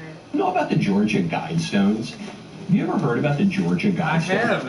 Everybody want to talk about them now. But until just a couple of days ago, I had kind of forgotten about them because the Georgia Guidestones are this bizarre Stonehenge-like structure that was erected in the late 1970s in Georgia, and no one really knows who was behind it. And then a couple of days ago, they got blown up, and we don't know who blew them up. So this was erected in 1979, and the reason people are interested in the Georgia Guidestones is because it seems kind of occult, seems kind of conspiratorial, New World ordery. There are a lot of conspiracies surrounding them, or conspiracy theories, quote unquote. It's probably conspiracies too. In June 1979, a guy using the pseudonym Robert C. Christian approached the Elberton Granite Finishing Company anonymously or pseudonymously, and he said that a small group of loyal Americans wanted to erect this structure. And so the granite company said, okay, and they gave him a ridiculously high number for the cost because they thought it was bizarre and they didn't want to do it. And then the secret society said, okay, that's fine. That's fine. Don't worry, that cost is fine. And then they went out and bought a bunch of land, and they erected this bizarre Stonehenge-like structure on there. And they had 10 commandments on there, but they're not the normal 10 commandments. They're not the Christian 10 commandments. They were kind of anti-commandments. Here's what they said. First one, maintain humanity under 500 million in perpetual balance with nature. 500 million. How many people do we have right now? 8 billion or something? Maybe more. Maintain 500 million. That means you'd have to eradicate the vast majority of the world population. Guide reproduction wisely, improving fitness and diversity. So that's just eugenics. That just means kill off the weak, kill off the inferior races, and make sure you improve the fitness of the race. Unite humanity with a living new language. That's some weird Babylon kind of stuff. Rule passion, faith, tradition, and all things with tempered reason. That sounds like kind of weird Enlightenment, secret society kind of talk. We need to subdue faith and passion and tradition with our reason, with our Age of Enlightenment reason. Protect people and nations with fair laws and just courts. Okay, I support that. That sounds good. Let all nations rule internally, resolving external disputes in a world court. Okay, I'm halfway on board with that. I like ruling internally, and I like some diplomacy. What is this world court? Are we talking about a kind of one world government here? Avoid petty laws and useless officials. Yep, sounds good to me. Balance personal rights with social duties. Okay. Prize truth, beauty, love. Seeking harmony with the infinite. So yeah, okay, that's fine. Again, the first part's definitely fine. What this language, though, the infinite, it sounds like the weird esoteric language of those secret societies that cropped up during the Enlightenment and that have wreaked a lot of havoc on civilization. And then be not a cancer on the earth. Leave room for nature. Leave room for nature. And be not a cancer on the earth. Well, that sounds like what the left believes. The left believes that human beings are a kind of a cancer. That's why they're so worried about overpopulation, like these people are. They're so worried about our horrible effect killing the environment. We humans, we're the problem. We're the disease. We must return to nature and allow nature to heal by killing ourselves and not having any kids. It's weird. It's creepy. It has the language of secret societies and New Age cults and all sorts of stuff that I don't like. The Georgia Guidestones were bad. I am glad that they are gone. I don't know how they were destroyed. Was it someone affiliated with the Stones that destroyed them? I guess probably not. Was it an act of vandalism? There have been acts of vandalism there before. I don't support breaking the law, but I'm glad they're gone. They're bad monuments. They speak to a false religion, and I'm glad that they're no longer there. Okay? And that's as simple as that. It's bad stuff. I was reading last night Hilaire Belloc, and he was such a clear thinker. He was a historian. He was a Catholic writer. He wrote a lot about religion. He just reminds, and this is something that we've got to remind ourselves pretty regularly, the fundamental distinction among all the people of the world is not race. It's really not. Yes, races have differences and different cultures and different geographies, but that's not the fundamental distinction. The fundamental distinction among human beings is not even sex. Men and women are totally different. They're complementary, but that's not really what separates us. It's religion. It's not nationality. It's not politics. It's religion.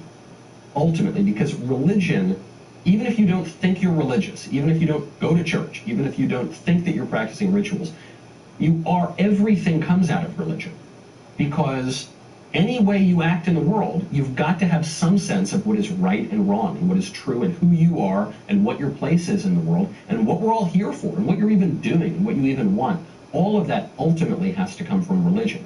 Politics is not going to suffice. Science is not going to suffice. Those are all category errors, okay? They're not going to answer the biggest questions. Only religion can do that. And it's very bad when our religious monuments, every society has religious monuments. There has never ever been in all of human history a total separation between religion and the state. Can't happen. It's very bad when our public religious symbols are false and wrong and lead to destruction. We have religious symbols all over our society. We just don't totally recognize them as such. The rainbow flag is a religious symbol. It makes totally more. Engineers and researchers from industries as varied as wind turbines to aeronautics have been looking for ways to get materials themselves to self-heal when cracks are formed. Zypex has been doing this for over 50 years. For over a decade.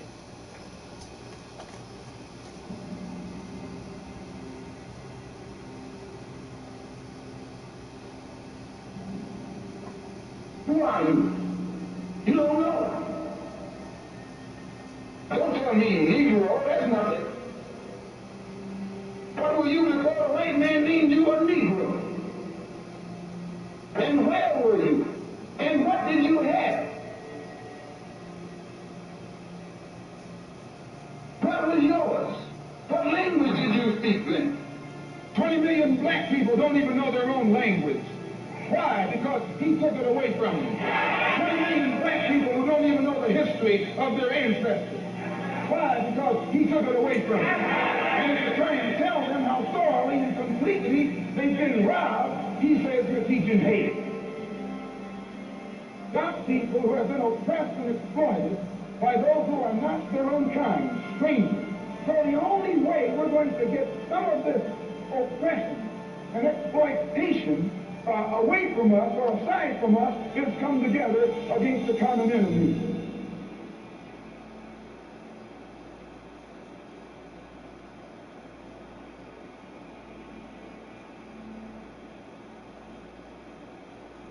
Aborigines, which means what? Black folks. You can never find a white aborigine.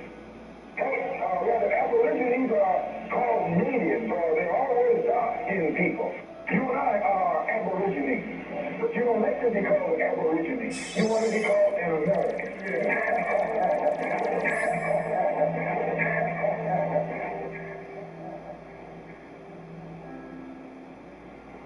Yeah, bro. You hear that? That shit happened 2 days ago, 3 days ago.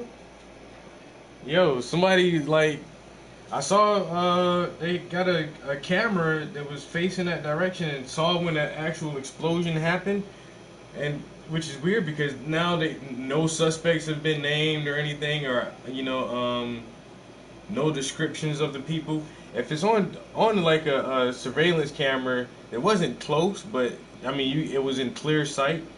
So it's like, if y'all can see the explosion, why don't y'all just rewind the tape and see who was the last person to walk up to it, and how long were they there, and were they carrying anything, and then did they leave empty-handed? And so nobody rewind the tape all the way back, but they do show like the moment the stones exploded, but it was just one of them. Like they only put explosions on one of the 4 pillars that were standing up, and it just blew that one down. And then later that day, I guess whoever came in there and just demolished the whole site. And even though there were still like 3 pillars standing, they just bulldozed them down and took it all down. And now there is nothing there.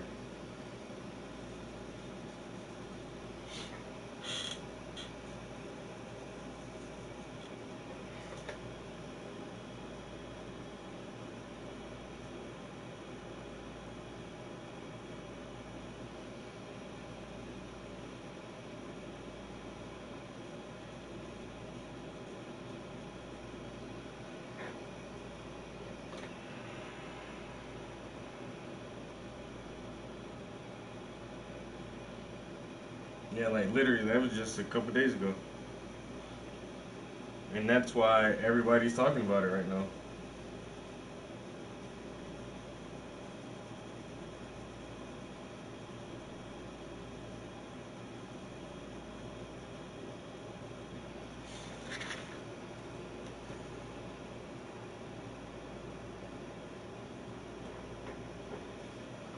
Yep, some crazy shit, bro.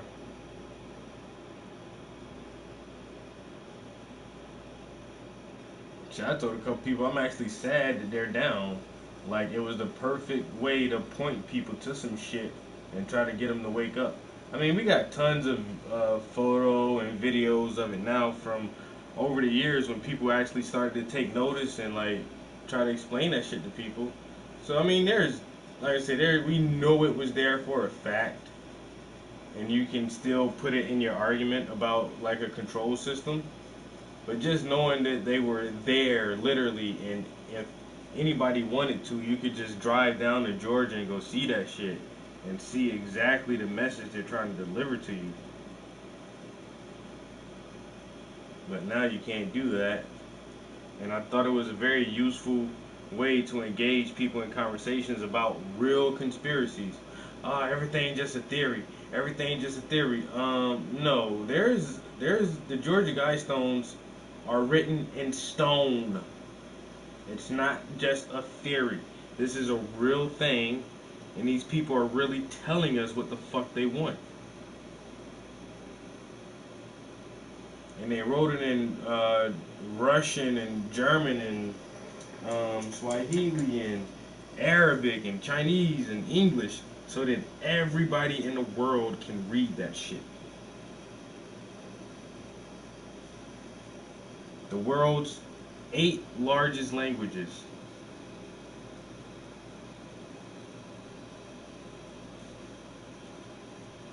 The 8 largest languages. So if you do know how to read, there's a good chance you could fall in one of these language categories, and you would be able to understand what the Georgia Guidestones is telling you.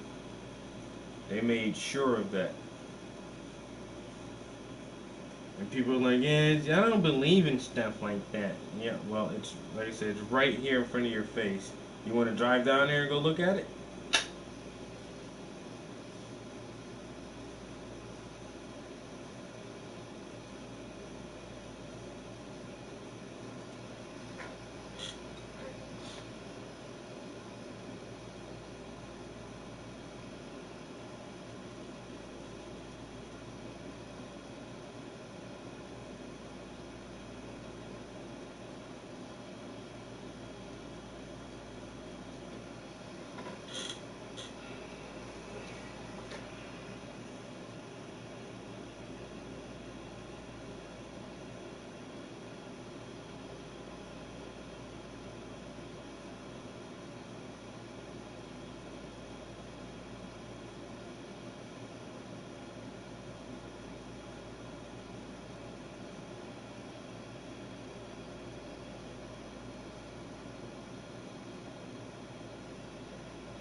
Originally actually means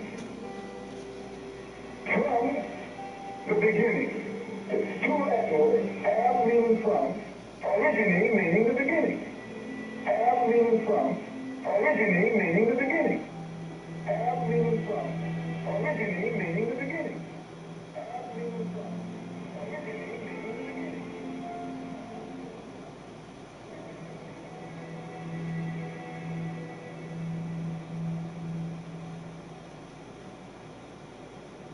You can surf without getting fished. There's no place like Chrome.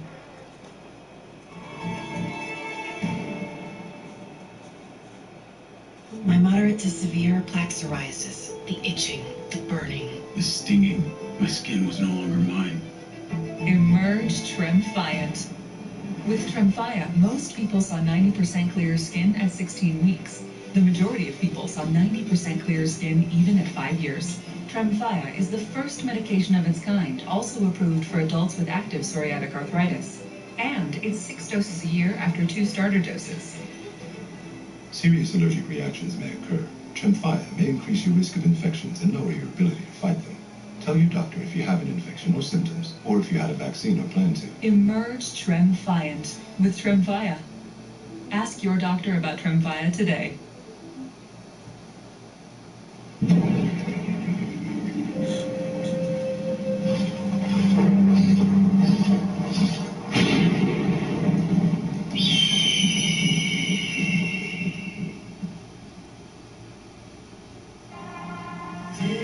Turn it up. Look, 100 years after 100 years, they done lied to us about this and that. Told us all we from Africa. I made fixed occurrences turn into facts. Heard your time and then it was not. Knowing goddamn well that trick was cap. My wife and I wrote a book about it. It's a book with knowledge, evidence, and fact. And my other book got some haters shook. Cause a couple of my people take a closer look. Had their backgrounds in the background, showing my people where they supposed to look. Showing my people where they get it from, where they hit it from, all sorts of angles. When it comes to this research, you must please first. Don't trust strangers. Find out all of your homeless, but I highly recommend and suggest. And if you're looking for answers to contemplate, the words turn into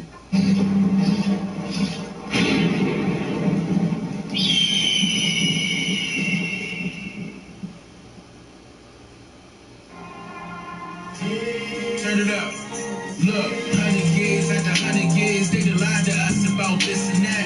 Told us all we from Africa. I made fixed curves turn into facts. Heard you tell me then it was not. No goddamn well that trip was capped. My wife and I wrote a book about it. It's a book with knowledge, evidence, and fact. And my other book got the made it shook. Cause it's up on my people take a closer look. At their backgrounds in the background, showing my people where they supposed to look. Showing my people where they get it from, where they hit it from, all sorts of angles. When it comes to this research, you must believe first, don't trust strangers. Find out all of your own is what I highly recommend and suggest. And if you're looking for uncensored content about me, I highly recommend you the best. What's my website at the link you see just across the screen? Don't let it miss you. I make it simple. I double down on that black and white. It's so official.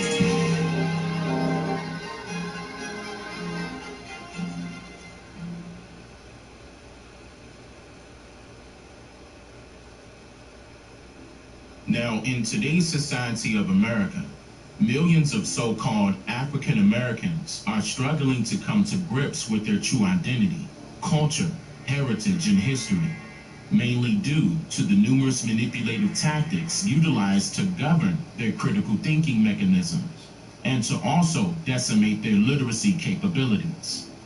Each one of these manipulative social engineering experiments can only be detected and detached from one's subconscious when standing outside of the box. I'll let you ponder on what's happening to those that are still inside of it. Meanwhile, you have not and will not ever hear me promote any form of religion throughout any of my content that I present to the public. Reason being is due to religion, faith, and beliefs being based on one's personal relationships. And I am not here to debate nor argue about who you should or should not love. That's simply none of my business. So let's also be sure to not confuse the truth that I present throughout my content with any personal beliefs that you may have. Now in this segment, you will learn about who you truly are and where you really came from based on truthful information. Because mind you, there is a big difference between truth and facts. Facts are merely controversial information, whereas a person bears the opinion to debate its credibility or not. That's yet another form of belief. Whereas the truth is non-debatable due to its credibility of always making logical sense. This is why in today's society, most people don't even care about the truth. Why? Well, because to them, unfortunately, a lie is more entertaining. So now let's start with March 1st, 1790, when then President George Washington and Vice President John Adams, along with Speaker of the House Frederick Muhlenberg, signed the 1790 Census Act. According to the census itself, it states that the 1790 Census Act is a law that, quote, required that every household be visited, that completed census schedules be posted in two of the most public places within each jurisdiction, there to remain for the inspection of all concerned, and that the aggregate amount of each description of persons for every district be transmitted to the president. So let me point out that some households, not all, were visited by these individuals entitled as census enumerators, also known as census takers, who are technically federal government unsupervised employees who allegedly went from town to town, city to city, and door to door, deciding who was of what race, and then documented the family they meet as such. So you mean to tell me that these census takers were provided instructions by way of the government to document and record the ethnic category of various family members based on their perception of the family when they visited? And their opinions were considered to be official historical records of information?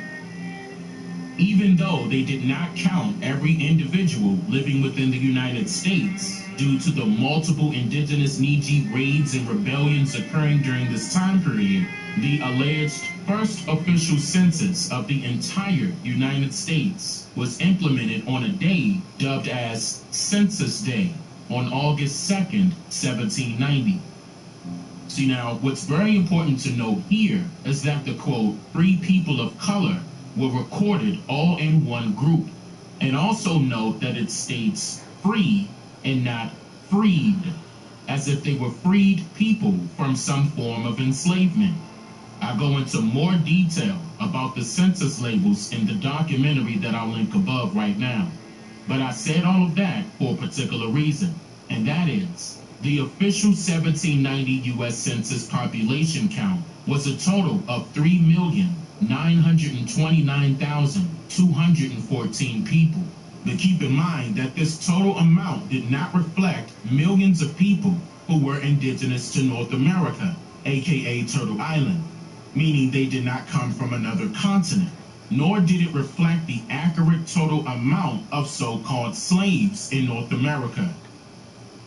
Well, Census Agency themselves admitted to not possessing the majority of their official historical records of information that was allegedly documented between the 1790 U.S. Census and all the way up to the 1830 U.S. Census. And their excuse was to claim that these records were lost or destroyed somehow. See, this was all purposely done for two reasons. A, to hide the truth about the real history surrounding the U.S. and slavery. I mean, generally speaking, you can literally prove to yourself that your ancestors were slaves or not by documentation. You can check and see if your ancestors came off a boat. I've been sharing this information publicly for years now, along with my sources. And I still have not heard from anyone that used my instructions to trace their family that I have available on Amazon Prime and anywhere else books are sold, that one of their ancestors were documented as being a former slave.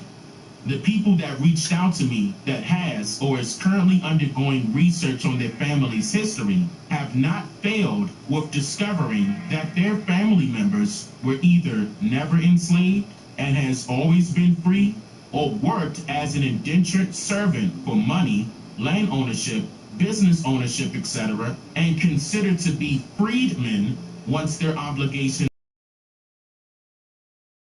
Make no mistake, when you hear the term freedman from now on, freedman does not necessarily mean that he or she was freed from enslavement, because it can also mean relieved from their duties in most commonly known cases. So this first reason to allegedly lose or destroy these records was to hide the truth that it was a very small amount of copper-colored slaves and a greater amount of prisoners of war in North America. A Whopper for her, for him, and everybody? With creamy avocado spread, crispy bacon, seasoned tortilla strips, and spicy sauce. The Southwest Bacon Whopper makes any moment Whopper worthy. The Southwest Bacon Whopper, only at Burger King. The 757 power station has the most advanced, long-lasting batteries. The premium LFP batteries will remain in a healthy state even after 3,000 complete charge cycles, with 6 times longer battery lifespan than the industry average. The 1,500 watt output power and 1,229 watt-hour capacity is not only enough to run our grill, but also items like freezers, fans, microwaves, and maybe most importantly, a coffee pot. You also get a 5-year guarantee for peace of mind, and peace of mind is really what a portable power station is all about.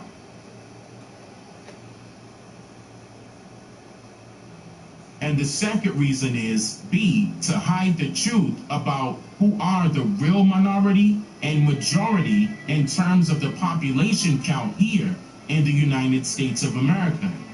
In which this brings me to my very next point.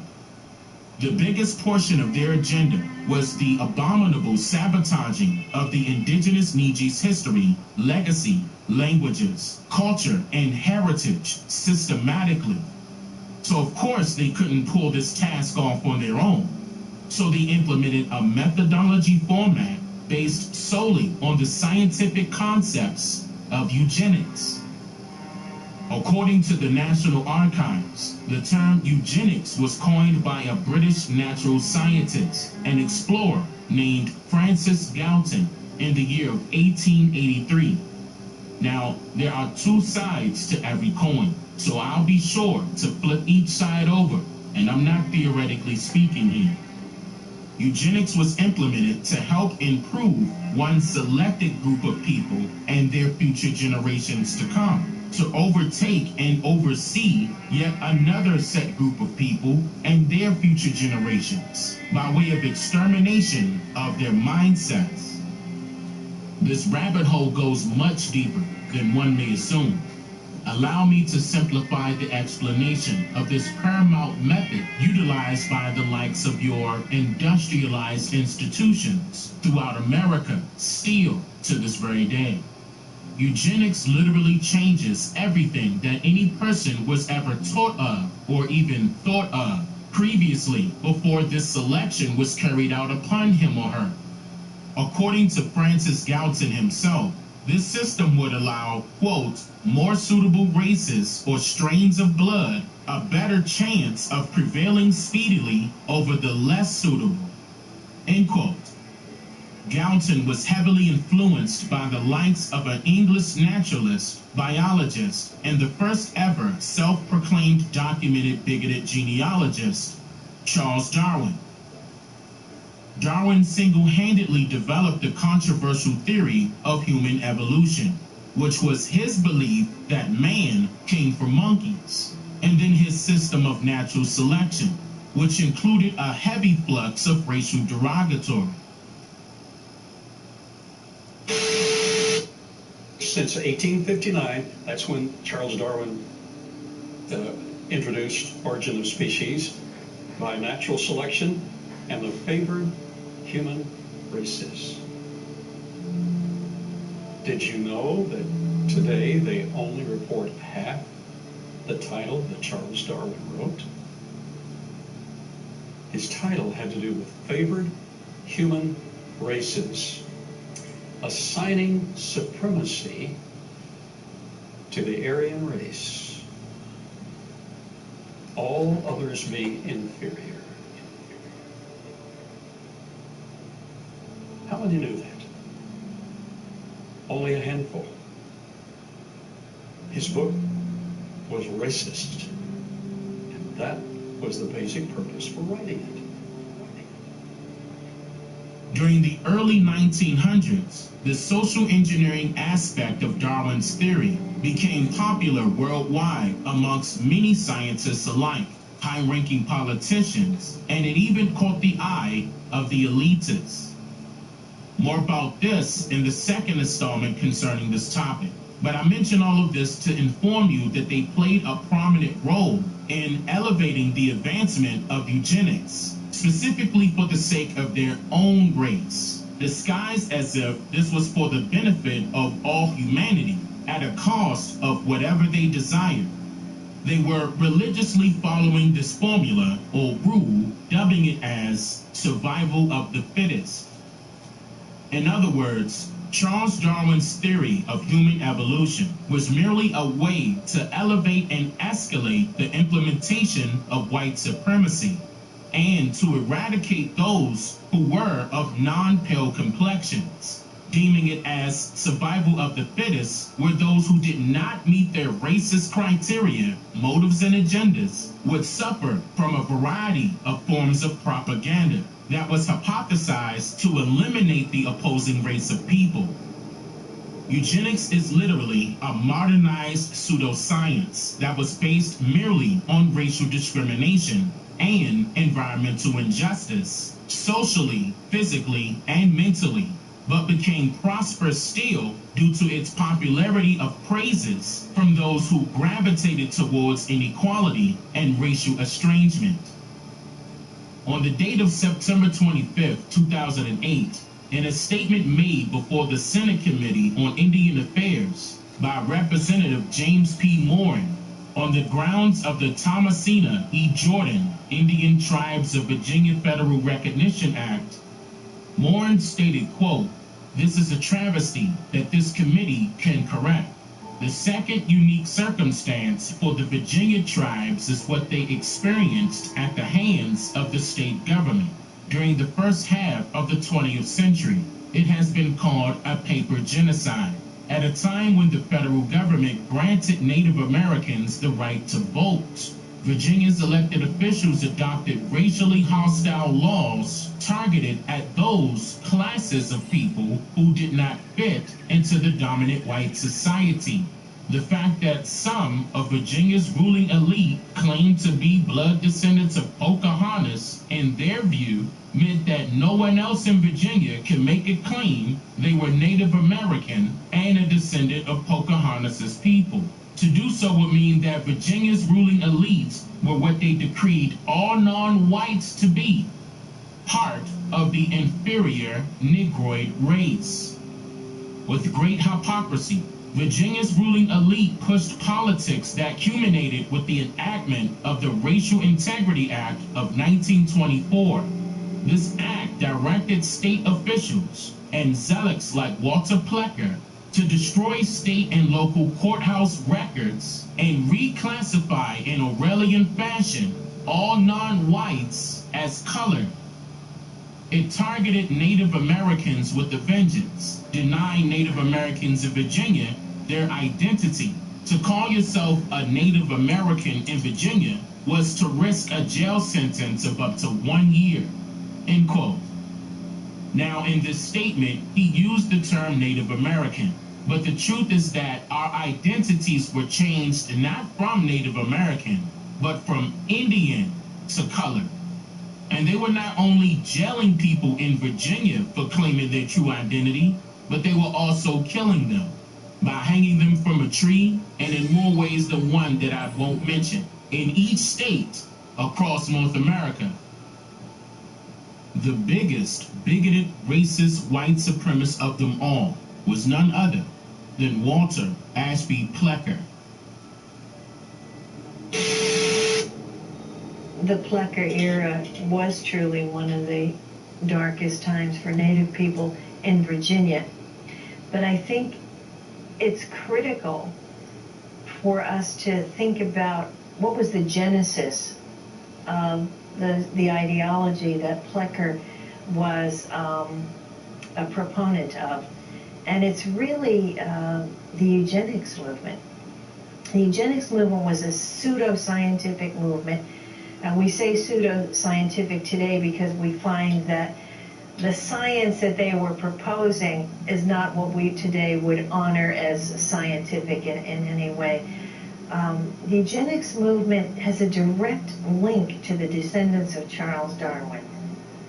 They somehow made the leap to these notions about racial purity. What is best for each race is racial purity.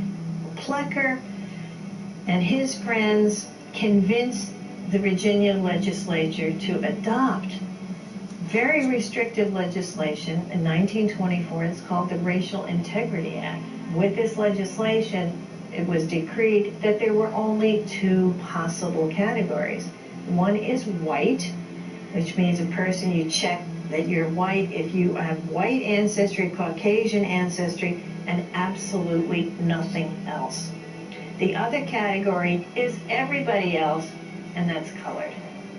So this was very hard on Virginia's indigenous community because in a sense it wipes away their identity on paper. Their ability to describe themselves as Indian was not possible. To describe themselves as Indian was not possible. Keep in mind that our elder family members' birth certificates were changed multiple times to state colored, Negro, mulatto, and now black or African American as their classifications of racial identity by way of the federal government systematically. So the moral of this segment is that you have been lied to by your government, your president and politicians, your news media, your school teachers, college and university professors, your public school history curriculums, multiple out of Africa theory books, and even by the very people that share the same hue as you and I. And that's a whole nother story within itself. Now, I challenge each and every one of you to seriously research your mother or your grandmother or your great-grandmother's birth certificates right now. And if it has the letter C or COL dot or color, and every other misclassified title of race created by the government that I just mentioned, then at that moment you will know the absolute truth about who you really are.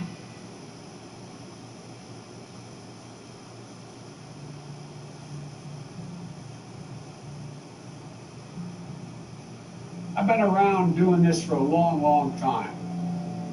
I don't always get it right, but I always take responsibility. When I get it wrong, I acknowledge I got it wrong.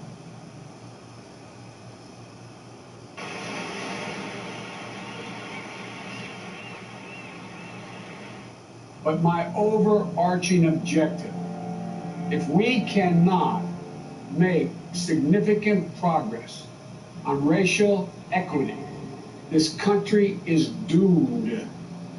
It is doomed, not just because of African Americans, but this country is doomed. It is doomed, not just because of African Americans, but because by 2040, this country is going to be minority white European. Hear me? Minority white European.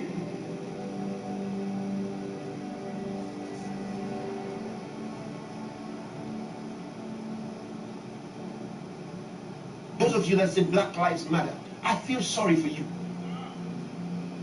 Do you really believe you have a black life? Do you want me to read to you the meaning of black? Who called you black? Shouldn't you have rejected that from the beginning? A contradiction, a bundle of contradiction. Black means the absence of color. Absence of color. Absence of good. Absence of light. Absence of direction. That's the meaning of black. Black is not a color. It is the absence of color. Don't you understand it?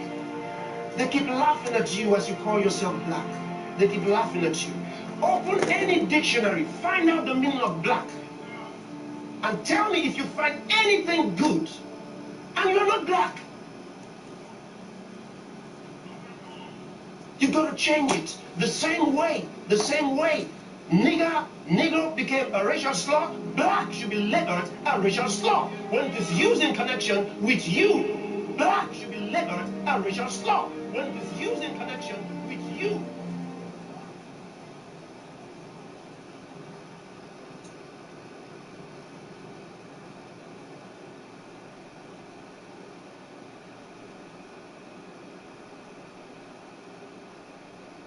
All of my exclusive content not featured here on my channel, log on to my website at I'mJustHereToMakeYouThink.com/films.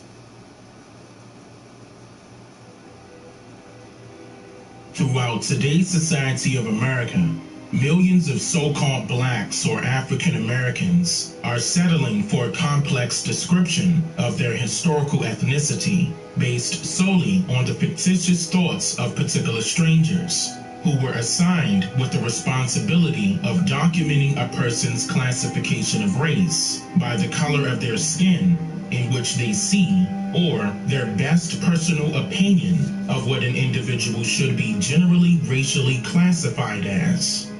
These particular individuals were entitled as census enumerators, also known as census takers, or the U.S. Marshals, who are federally government unsupervised employees that was said to have allegedly gone from town to town, city to city, and door to door, deciding who was of what race, and then documented the families they meet as such.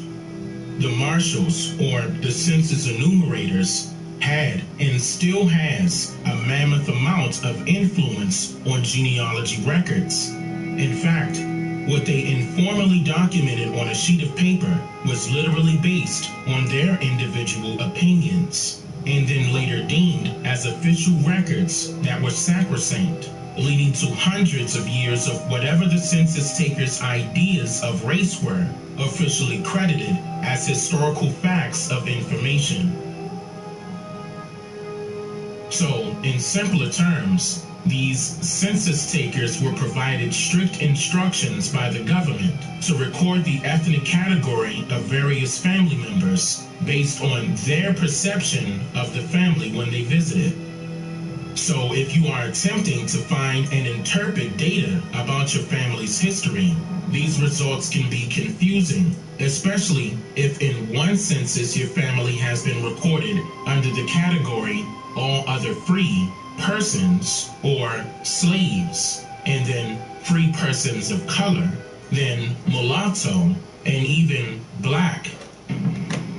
During the earlier years of census taking, there were no categories for Indian at all, while in later census records, Indians were recorded all in one category group known as Free People of Color. Most census of today are mysteriously skipping the classification of race altogether, meaning that this particular portion of a birth certificate, for example, is purposely left blank, but only for people ranging from light to dark brown skin complexions. In part 1 of this segment, I shared congressional records uncommonly known by the public that details the truth about census records and why the choice of your family's classification of race was solely up to the individual census taker of that particular area and not your family members. The complexity of census records is in fact outrageously discombobulating, but still very utilitarian for research purposes and enthralling nonetheless.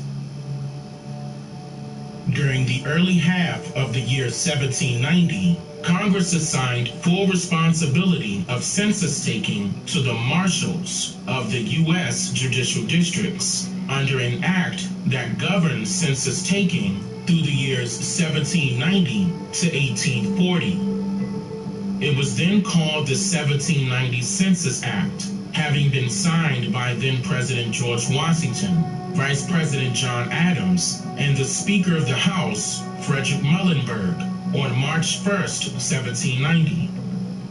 During this time period, there were many open political debates about who should be counted, and they also struggled with the idea of allowing indentured servants to be counted equally as the same as free whites. There was an economic structure already in place to this entire governmental construct that was not limited to taxation only, which sparked the debate with Northerners wanting slaves or indentured servants to be counted as equivalent of free whites, as the Southerners did not. Eventually, there was a compromise established, and August 2nd, 1790 marked the date of the official census day. According to the Census Bureau, the 1790 law required that, quote, every household be visited, that completed census schedules be posted in 2 of the most public places within each jurisdiction, there to remain for the inspection of all concerned, and that the aggregate amount of each description of persons for every district be transmitted to the president.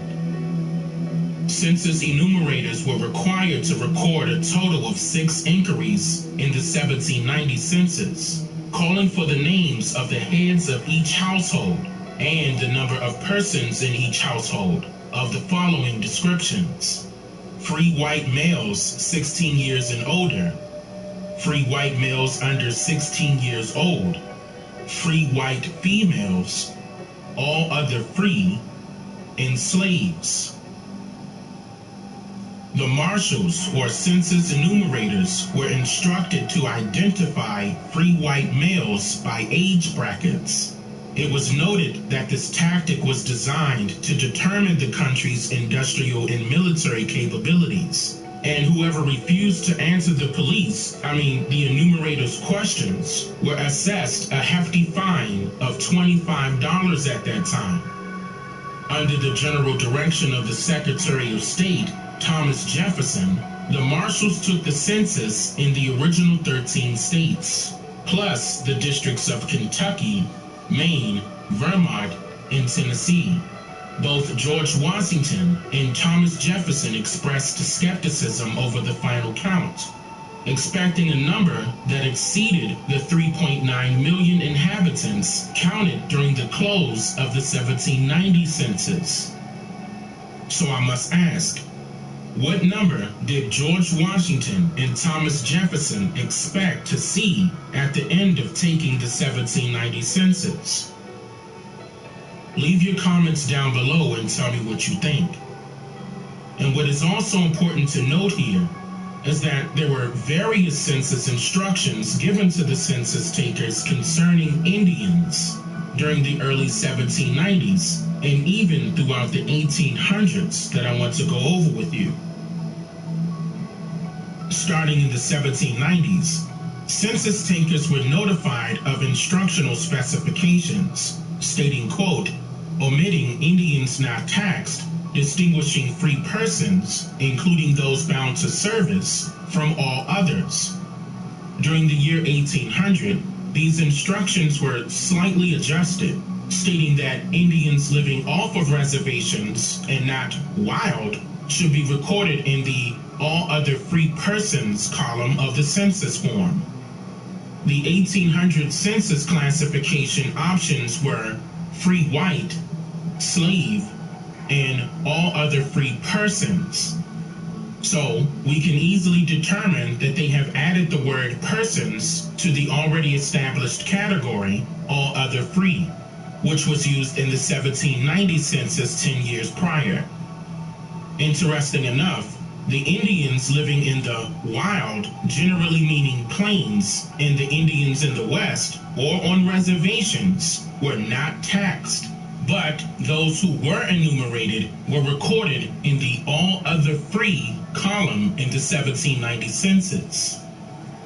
Once the Constitution called for a census of all persons excluding Indians not taxed, many other adjustments were made towards the classifications taken by the enumerators, mainly due to the sole purpose of apportioning seats in the House of Representatives and assessing direct federal taxes.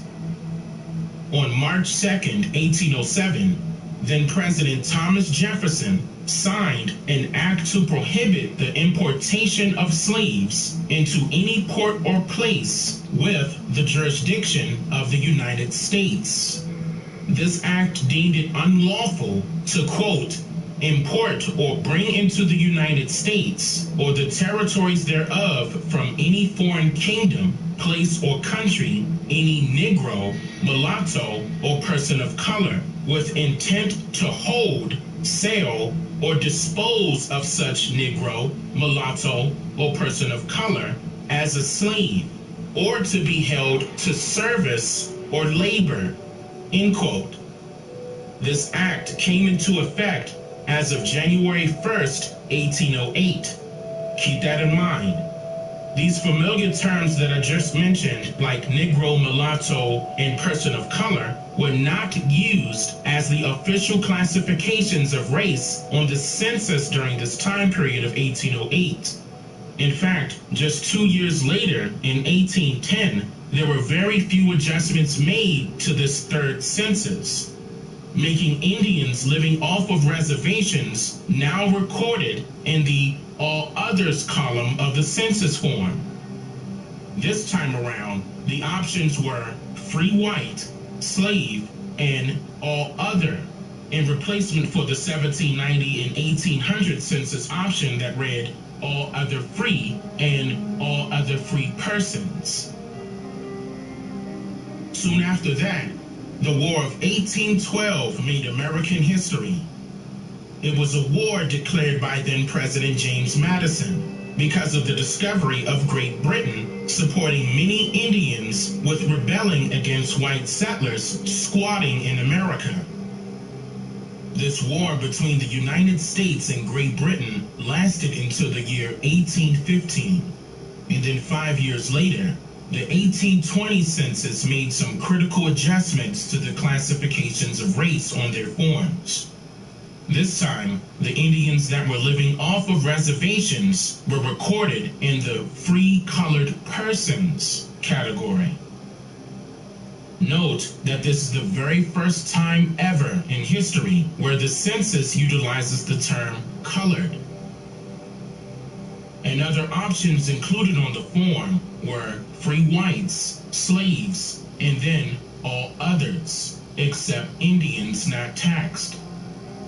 So, generally speaking, the phrase Indians not taxed is referring to the Indians living on reservations under the aid and care of government agencies or roaming individuals or in bands over settled tracts of the country.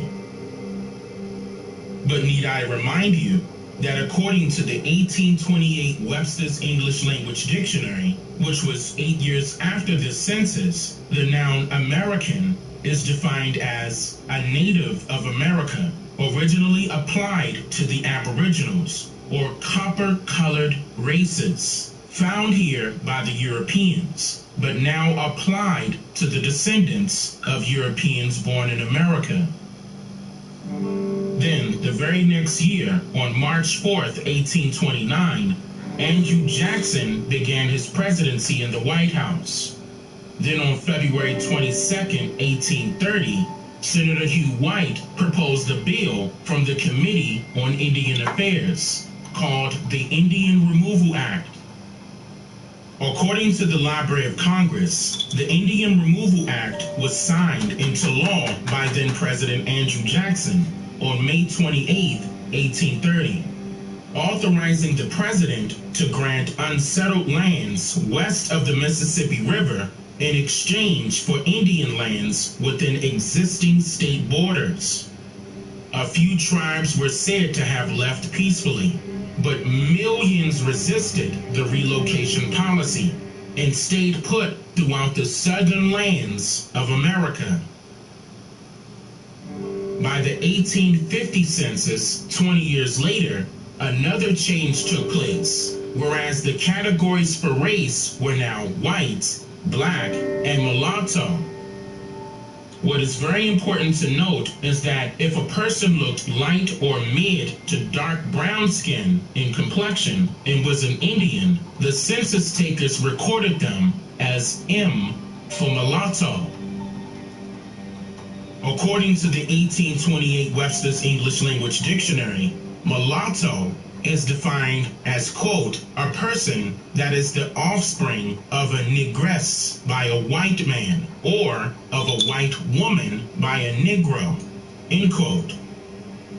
According to the 8th edition of the Collins Spanish Language Dictionary, the term negress is defined as an offensive word describing a woman or girl of color, or negra, or negra. I think most people think the census is about counting, and that's what I thought. It's really an exercise in counting before I started to do research. And I started to look back since 1790 of how we counted Americans along racial and ethnic lines. And back then it was color, and there was a controversy then who should be counted. And should slaves who were black be counted the same as free whites? And because there's money involved and taxation involved, there was a big debate. The Northerners wanted slaves to be counted as the equivalent of free whites, and the Southerners didn't, and they agreed on a compromise that black slaves would be counted as 3/5 of a white person. So in that sense, the census not only cemented the color line, but reinforced how we thought of race, racial inequalities. And these categories have constantly changed, which is really fascinating. I was saying backstage that in 1850 we had a category mulatto to try to capture the amount of racial mixing. In 1850 we had a category mulatto to try to capture the amount of racial mixing. But how can you capture racial mixing in 1850 when blood testing was invented during the early 1930s?